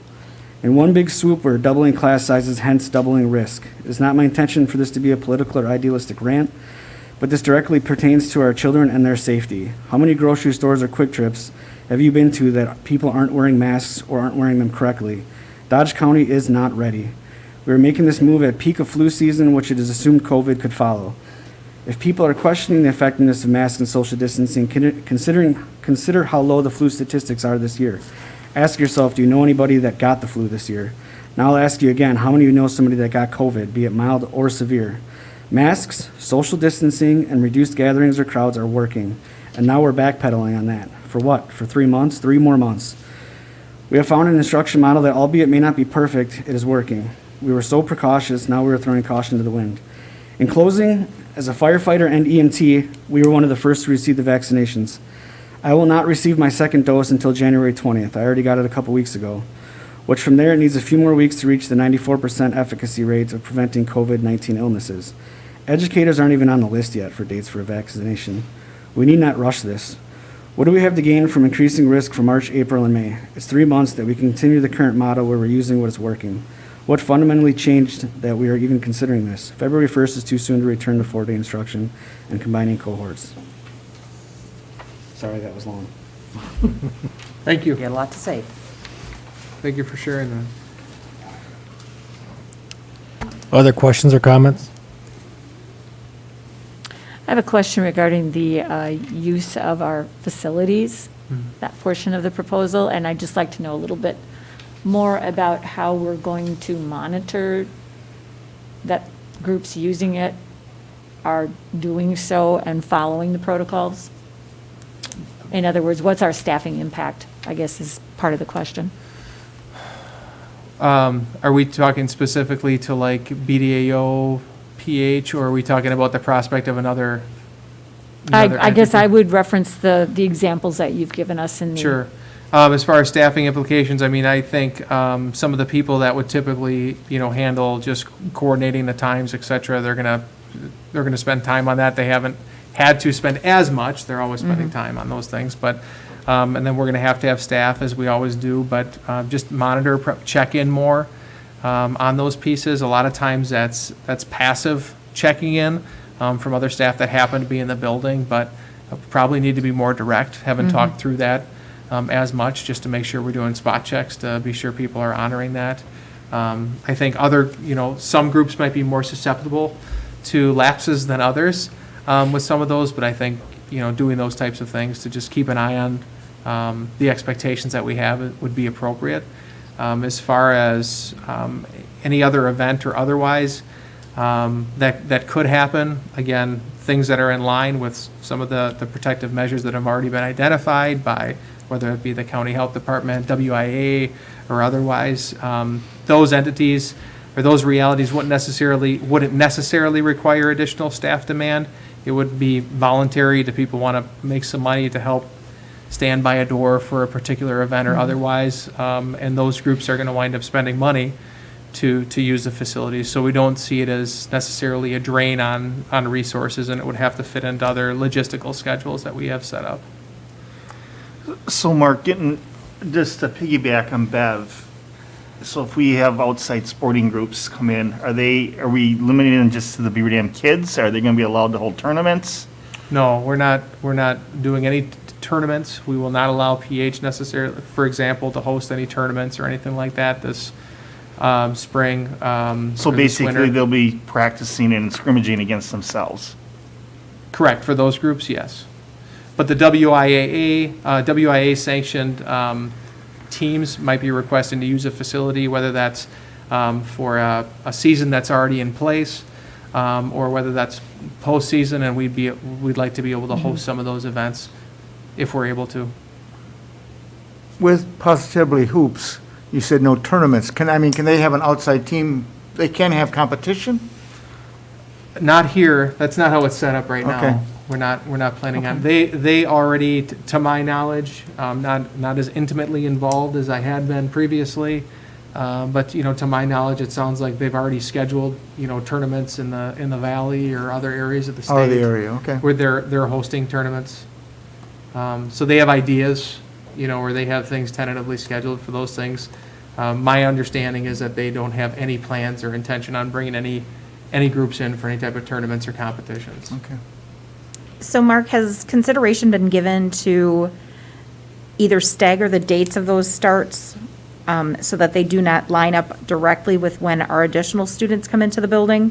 So if we're saying our additional students are coming back to the building on February 1st, that we perhaps wait before opening up all of the other venues, not only for our staff that have to clean these venues, but in also keeping with trying to maintain a 14-day potential to see if we see an increase. And if we go back to the graph that you had, I'm curious what we consider an acceptable level of staff and student outages or quarantines, because I don't think any of us want to go back to what we had back in the October, early November, timeframe there. And the concern being, not only are you opening it up for 4 days a week, but then you're opening up our building to other groups, students from various different cohorts coming together in this building. Has consideration been given so that that is staggered and not all February 1st? Yeah. Well, we talked about it, and it's something that we could do. If we thought that we were incurring a significant risk in doing anything that we were doing, we wouldn't be recommending it. I mean, that's part of it. We have had, part of the reality is, and I understand the sentiments completely, on all fronts. I think people are grounded on, as Tony said in the beginning, anybody that shared a comment, I think that there's some logic or insight there that's reasonable at some level, okay? We have had the fortune of being able to see the impact of some of these things and talk with schools and districts that have been able to do this or have taken these steps, whether it was a month ago, 2 months ago, or otherwise, and learned from what they have done, what they've experienced. A lot of their trends that we're looking at right here are very similar to those trends. So if we thought it was going to be a significant concern at this point, based on what we know and what we've seen, we wouldn't be doing it. Certainly, though, I can tell you that not all those requests are as of equal value educationally. And my primary concern, or my primary request, and if we were going to place emphasis, I would want that on providing in-person opportunities as much as possible for the people who are choosing to send their children in person. So you So don't- if we were to delay, those other pieces by 2 weeks, as a result of moving to 4 days in person, I would understand that and support that, and we would make sure that happened. And does your in-person model include the traditional, or will we wait until those timelines come, the traditional timing after time off? So for example, the spring break time off, will we then also have a week after where it's 100% virtual to look for any potential spread before we'd all come back again together? Not necessarily. I mean, I don't know where our numbers are going to be over the next 3 to 4 weeks. Okay.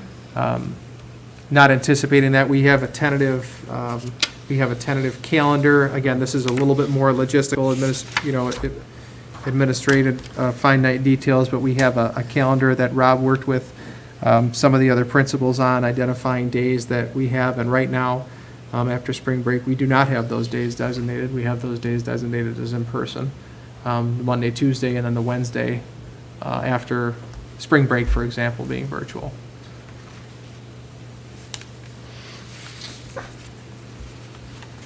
So I think my question is, you don't feel as though having extra people in the building creates an undue burden on keeping and giving people time to get the rooms ready for the next day? The staff that cleans and gets it ready for the next day of school? Or using these spaces outside of the school day, I guess is what I'm asking about. You're talking about the other facility use drawing on like custodial staffing or otherwise? Yeah, and Yeah. just, Yep. and just Got it. downtime for the buildings in between one class day to the next. Mhm. I feel like there may be a value of just having that ability to clean spaces and know, okay, now this is clean until tomorrow. Yeah. Mhm. Where you Exactly. just lose that for every bathroom and every hallway and every classroom when you open it up. Mhm. I understand that everybody's anxious to get back to normal. On all of this, that is the only thing I'm questioning, if we're rushing that. Because much of that is the extras, Mhm. and not the education of the children. That's the most important. Yeah, I mean, I'm not gonna lie, I do have a little bit of reservation about opening it up to everything right now myself. I mean, I personally don't have a problem going to 4 days a week. I think we need to, I think that's important. I'm a little hesitant on getting outside groups in right now. I just think one step at a time.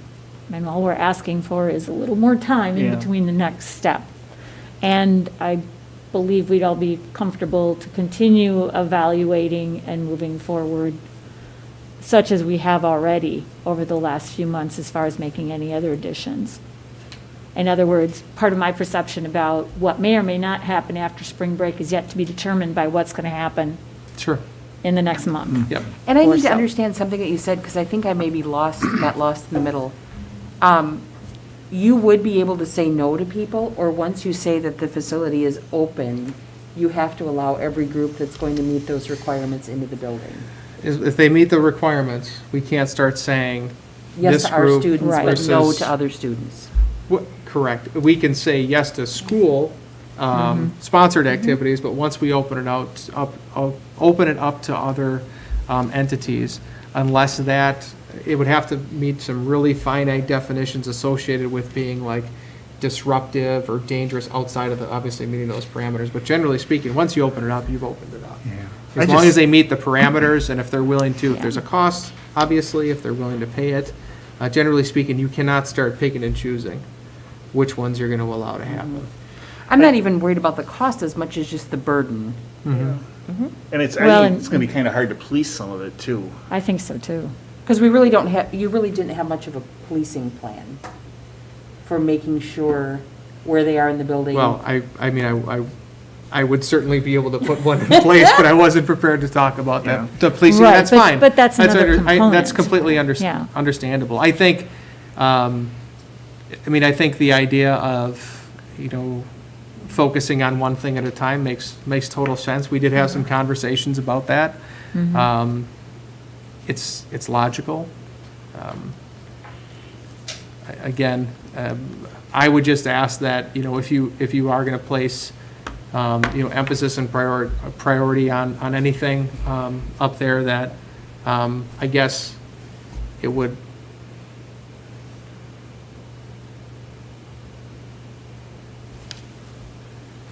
I also don't want to skip over the two middle bullet points because it's pretty easy to, and there's a lot of need to talk about the first and last. I really applaud you guys for finding a way to continue the FFCRA funding. It's important to a lot of families, and it's unfortunate that the only way that we can fund that is locally here. But I'm glad that you found a way to do that.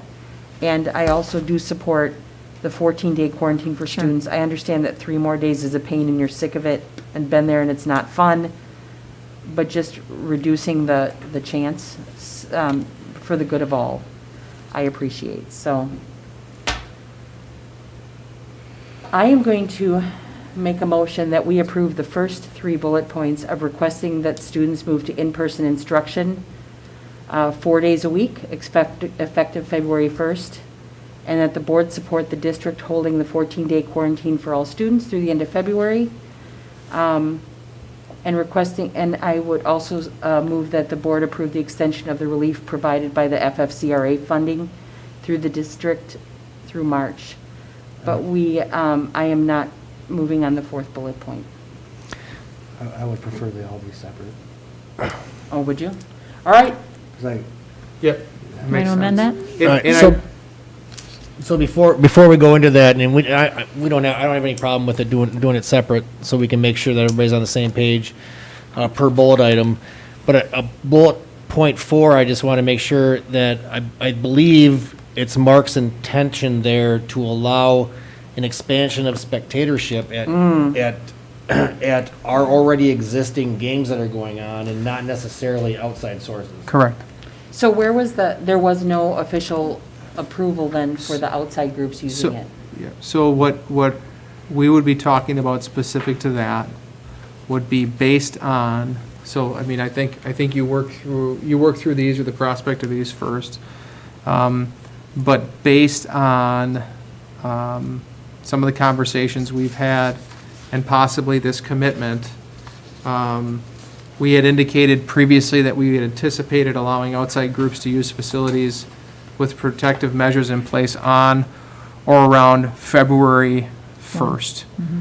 That had just been in some updates or otherwise, but if specifically speaking, the board wishes to say, we're going to keep the facilities closed to outside groups, then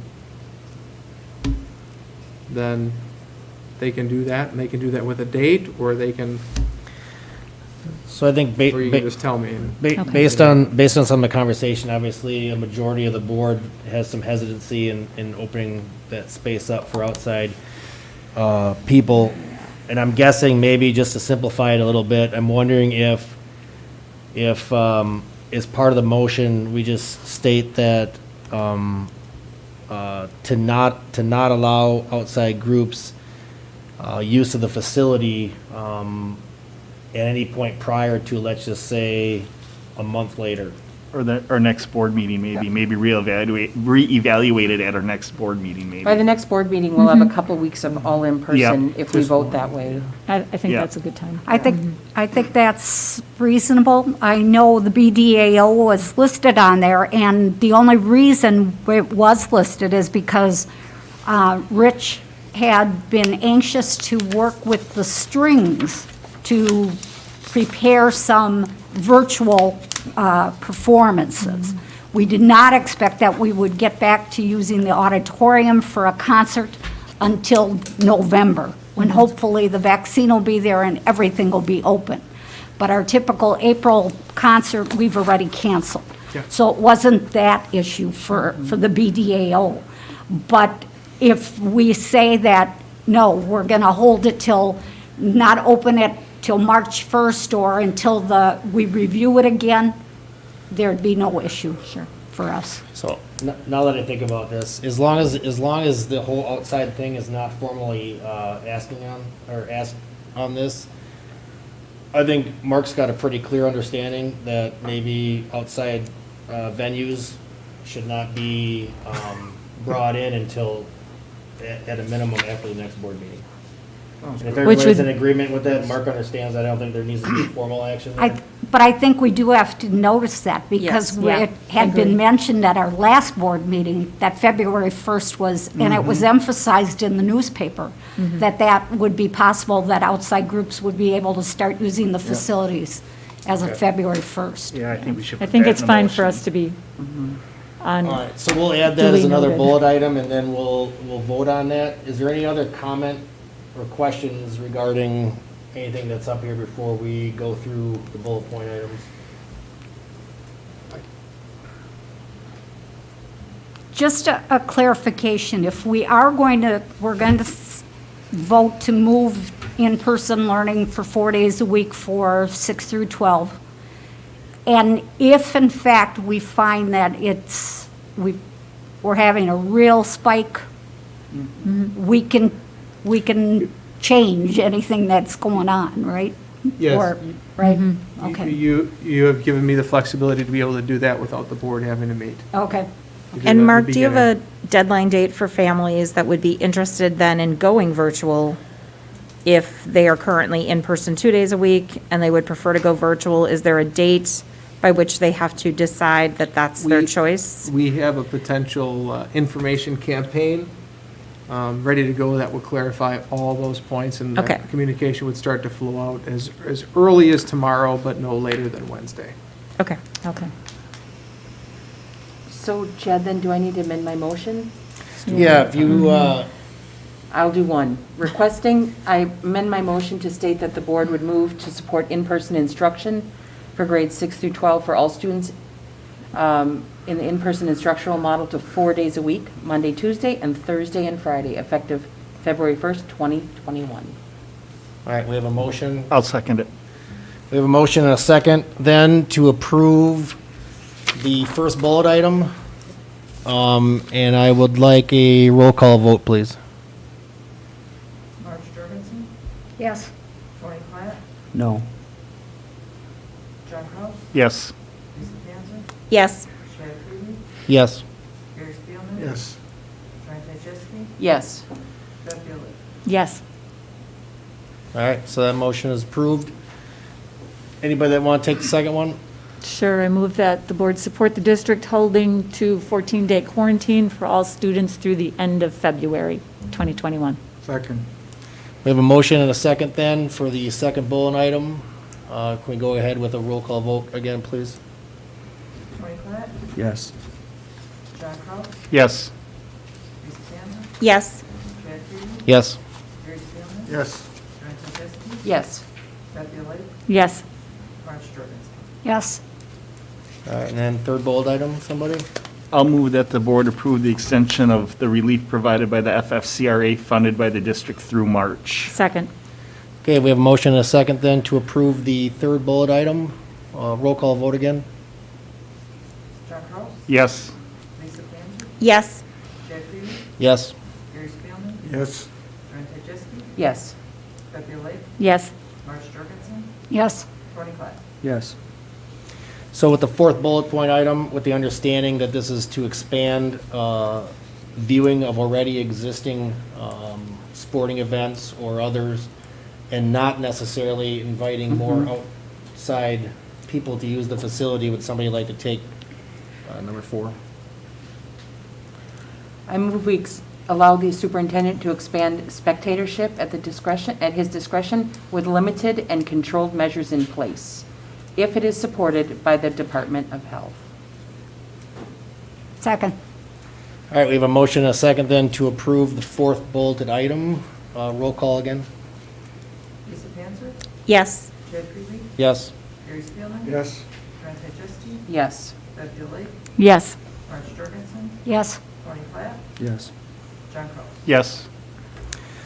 And then I'll take a stab at this, and you guys can amend it however, but I will move that we do not allow outside groups to use our facility until sometime after our March board meeting. Second. Motion and a second then, so Are we let's waiting until do February or March? You said March. After the You March said meeting. Just till after our March board meeting. Wait, we have a meeting in February. Yeah, but it's a March week meeting, after or the do you have a first. February meeting for March. Well, let me double check that here. Well, but it is only a week after the 1st. Or just, Our business meeting is February 8th. Correct. I would like to just make the motion through February because that allows us to discuss it again and put it off another Yes, month I if would we agree. feel like it at Yeah, that time. February. Things All right. change so fast. I don't want to lock us into 2 months. All right, so I will amend that motion then to no outside groups through the end of February. Till our board meeting in February, Through the end of February. to the end of February, okay. And then Yeah. the board meeting in February would decide on March. Correct. Yeah. That makes sense. yeah, that makes Okay. sense. Yep. Second that motion. So then that motion is seconded, and we'll do a roll call vote again. Gary Spielman? Yes. Brent Justine? Yes. Beth Dilley? Yes. Marge Jorgensen? Yes. Tony Platt? Yes. John Crowe? Yes. Lisa Panzer? Yes. Jed Freely? Yes. All right, we're good? Okay. Thank you very much. All right, so let's move on to recognitions. Anybody?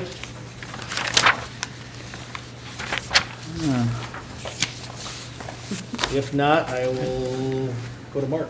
I guess the obvious people, but public health, hospitals, and pharmacies now in particular. I know that we've talked about the people, we've talked about the medical care professionals, but those entities and the people that are involved in helping organize vaccine distribution, I want to thank them for what they're doing right now that we probably can't appreciate or understand, and for our prospective partnership to help get our staff vaccinated, hopefully in the next month and a half, fingers crossed.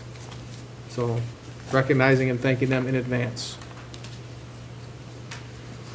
Anybody else? I just wanted, I'm not sure if everybody knew, but Mark Leiser, a former educator here at the Beaver Dam School District, as well as some of the others around the area, died recently, and in fact, it was just last week. And so my son had him for orchestra, for music, and he said he was he gave him such a purpose for his musical career and everything like that, and that he was, and I knew Mark pretty well through the Beaver Dam Area Orchestra, and so it's a loss, and my sympathies, and I'm sure the people who knew him here in the school district have that sympathy for Lori Leiser and the family, so. All right, thank you for that, Marge. All right, we'll move on to 10 reports by the Board of Education. And we typically start out with the student rep report. Abby is not here in person, but she did prepare a little video for us, so we'll go to that. I think when you're close enough, that other. got it? Okay. Meeting tonight, but unfortunately, I am not able to be at the meeting tonight, but thanks to technology, I can make a video for it to be presented in place of me. So there's not too much to report on this past month's school. It was December, we had winter break, and so we were not in school for almost half the month. And then the week after winter break was a virtual week, so we weren't in person at all. We just did school from at home on the Chromebooks. And then that being said, we're now back in school this week. It is our last week of the semester, and it is finals week. So all the students are taking tests to finish off the semester strong, minus a few seniors that are able to opt out due to ACT scores that they achieved last March. So that was great to see that incentive put back in place for the seniors, because they were unfortunately unable to do it last year because we did not have finals thanks to COVID. So now with the semester ending, next semester we're having a couple new changes seen in the high school, being that for the people that are in person, right now, this first semester, the only thing that was required is they come those 2 in-person days, and then through the rest of the week, we just on our own time complete the assignments that the teacher has given us. Now, the people that are doing 2 in-person days next semester are going to be required to check in and join Google Meets while the other, or an opposite cohort, is in person. So essentially, we have the people, the green of the cohort will be in class at the same time. Just one cohort is in person, and the other one is watching the class virtually. So that is giving students an opportunity to be in the classroom as much as possible without having to physically be in the classroom because of restrictions from COVID. And I know there's going to be the discussion of a 4-day option. Unfortunately, I'm not there to make a comment from when that happens, but I think there's lots of benefits that could be seen from this option given to students. The students are going to have more classroom structure, and when you're not in person as much, that structure is not there for students to stay diligent on all the work, just going through everything with other students and teachers present. That being said, they are in the classroom, so they have more contact with the teacher. It is easier to get that communication across faster and more efficiently when you're in contact with your teacher. And then that being said, there's one thing that this school year has been missing, and it's so hard to do this. Talking with teachers, talking with administration, it's hard to be unified as a class, separate classes as a whole school, when you're not all there at once to keep and create the unity that you have all together. So being together more with teachers, your other students, just everyone will create a better sense of unity through the school, which is very important for all the students to have and be there with each other, because relationships are important, and having a better relationship with your teacher can help you through the school year, and then the future school years that could come for those students. You need to have the unity and the relationships, and giving those 2 extra days will do that and signify everything for this school year and make it a much better school year. So thank you for watching me virtually, and have a good night. Hey, it's the first time I've seen her without a mask. That's awesome. All right, well, I appreciate Abby taking the time to do that. Obviously, she's been a really good student rep for us, and appreciate her feedback and comments. Obviously, with her not being here, if you have a comment or question for Abby, I encourage you to reach out to her via her email for anything you might have. We will then move on to 10.2, operations. The Operations Committee did not meet in December. We are scheduled to meet again at 5:30 on January 25th. And teaching and learning. Teaching and Learning also did not meet in December, and we are scheduled to meet next Monday, the 18th, at 5:30. Sounds good, thank you. Chad, excuse me, quick question. Will there be for those non-committee members, will there be an option to attend virtually or in I person will, only? I'll talk to Mark and I will let you guys know. Thanks. One quick question, are the committee meetings at the IMC again? Yes. Okay. Yeah. All right, 10.4, board engagement. Any board members that had any kind of engagement options or available options during the course of this last month? I don't think there were any available, were there? No PAT, no SAT, those are coming up next week. The only thing I had was you and I sat in on the BDEA meeting. John and I sat in on BDA meeting. Majority of that discussion was obviously return to school, which we've talked about already.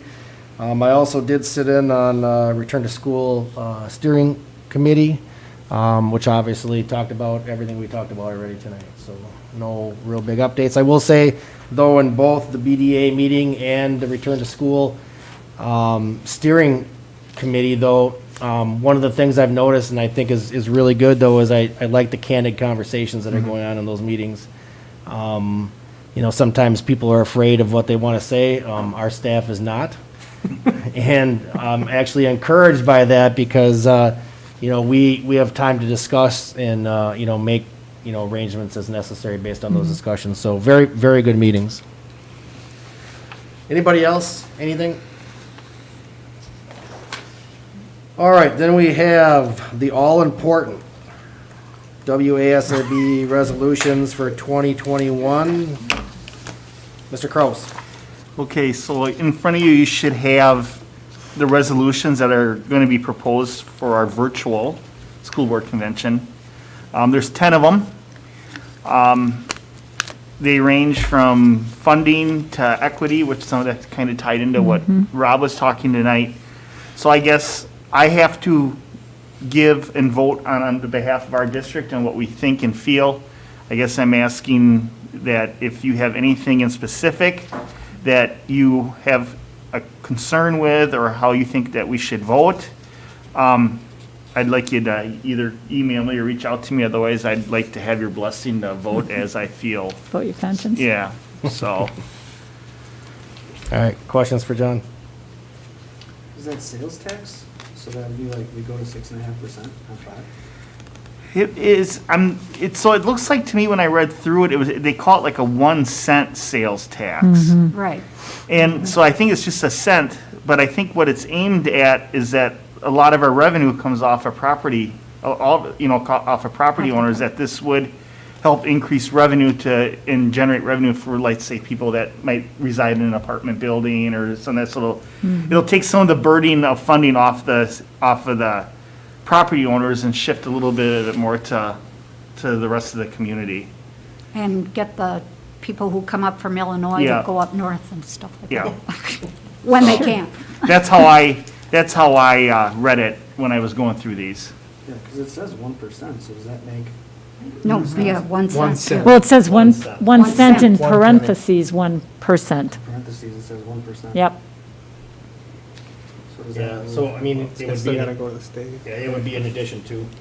And obviously, all these resolutions are That's- resolutions by WASB, so they obviously, based on what's Lobby voted for the- at the Legislature, at the yeah. legislature, then would obviously go up to the Right. state, so. Yeah. So at the end of the day, the legislature does it. It's just a recommendation. They lobby the Yeah. state Exactly. representatives. So with any of those resolutions, if you have any comments, questions, feedback for John on how he should vote on those, please reach out to him. Okay. All right. I will then look for a motion to move into closed session. I move we go into closed session per Wisconsin statute 19.85, parent 1, parent C, to consider employment, promotion, compensation, or performance evaluation data of any public employee over which the governmental body has jurisdiction or exercises responsibility, specifically to discuss specific employees, administrator contracts, and the superintendent's contract. We will reconvene into open session for the possible transaction of business and adjournment. Second. All right, we have a motion and a second then to move into closed session. Roll call vote, please. Yes. Yes. Yes. Yes. Yes. Yes. Yes. Yes. All right, we will be back to take care of some district policy and guidelines after closed session.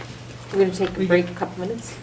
Yep. So, there are, there's a restroom here, there's also restrooms in this hallway. We're going down the end of this hallway, last room on the left. We're going down to the end of this, all right, I'll just go that way then.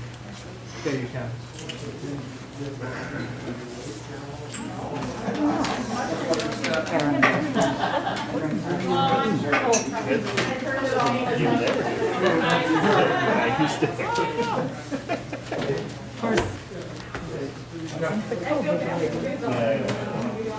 That's our, Oh, I'm sure Mel's on there.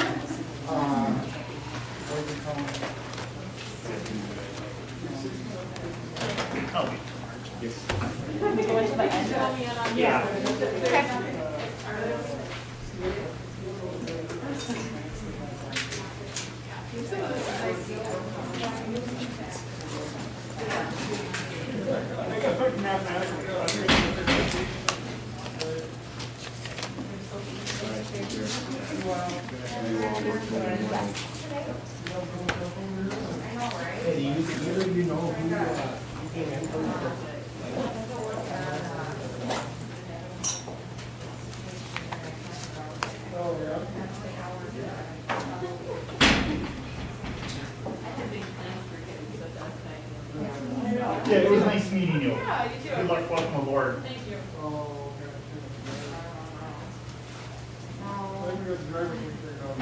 You know, yeah,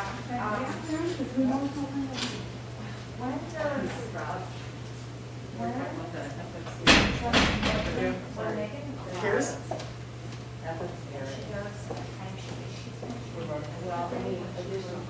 Oh, yeah, yeah. Yes. I don't know We how can use much, that. I don't know how much it's gonna be. She doesn't give me her time sheet goes through But- this. That would be a good You thing. can do what it is, yeah, so.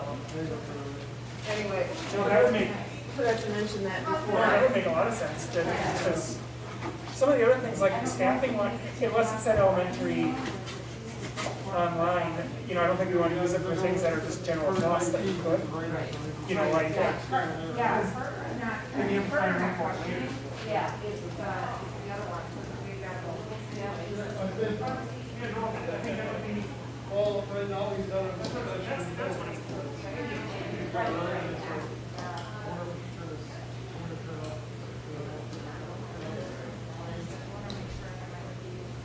I forgot it was in the library. Fire up.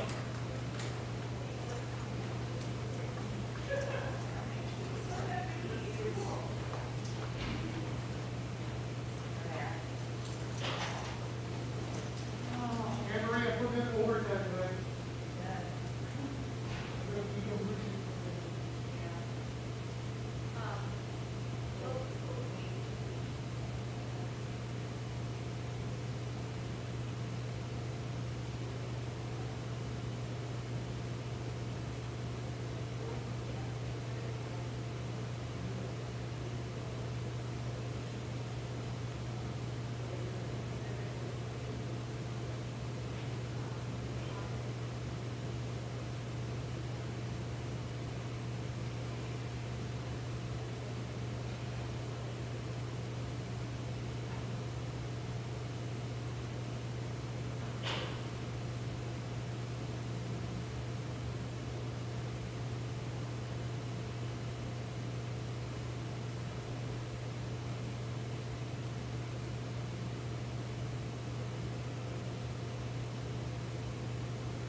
Good God, you let her go?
think we try to do that through conversation more than vote, too.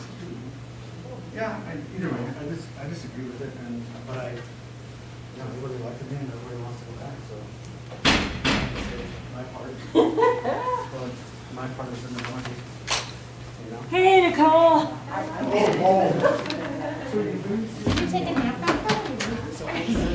Oh, what did I?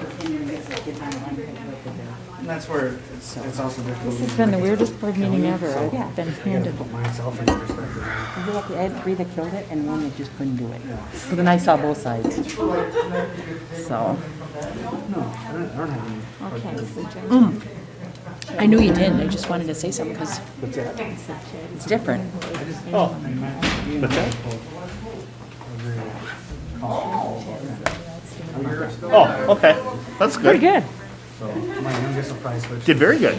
I would say. And then Yeah. my oldest, she's up in the air because now she's got to be with class with her boyfriend. So that's. That changes the dynamic of everything, doesn't it? Another one wants to look more crazy. Right. You said that maybe we could be there.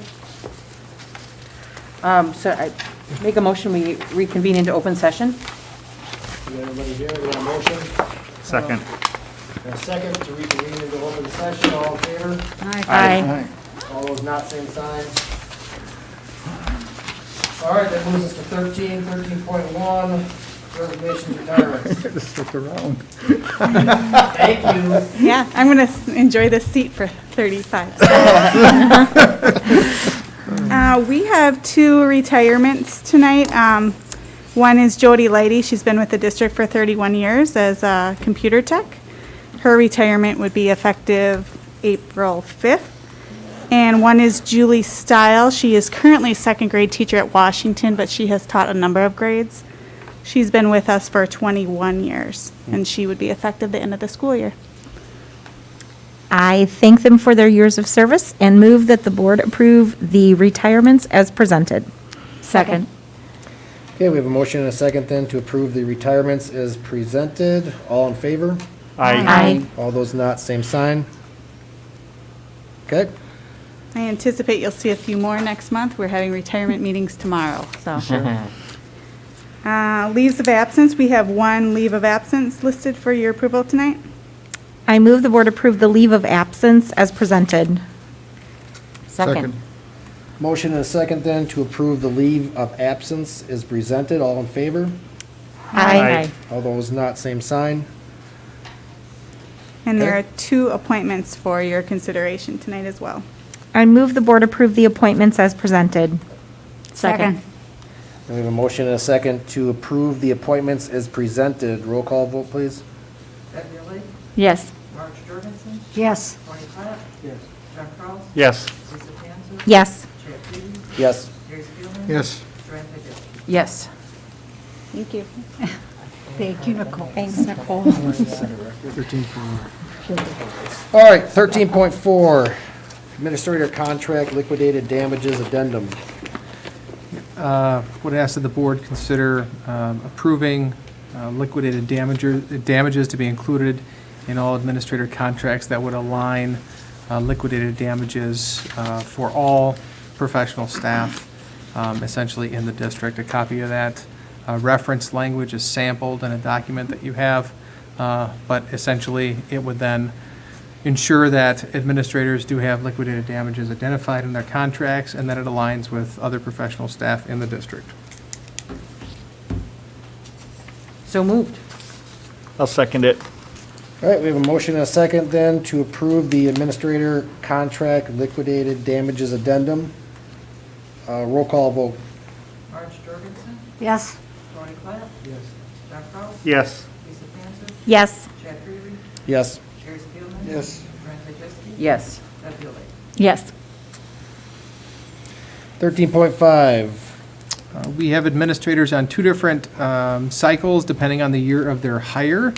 The administrators whose contracts end at the end of June of this year, I would ask that you would issue them new two-year contracts for the years 2021 through 2023.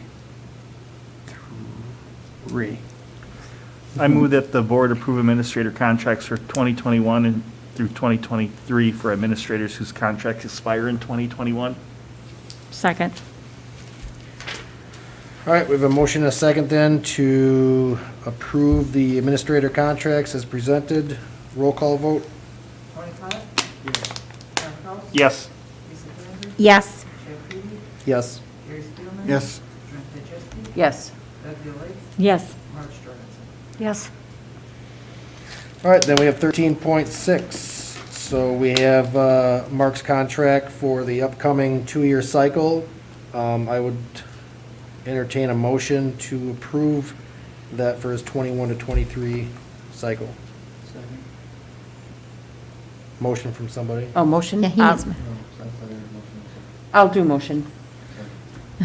Motion and a second then to approve superintendent contract for 21 through 23. Roll call vote. Yes. Yes. Yes. Yes. Yes. Yes. yes. All right, payment of claims. I move we make payment of claims in the amount of $3,342,282.86. Second. Motion and a second then to approve payment of claims. Roll call vote. Yes. Yes. Yes. Yes. Yes. Yes. Yes. Motion for adjournment. Move we adjourn. Second. Motion and a second for adjournment. All in favor? Aye. All those not, same sign. All right, we adjourn. Thank you.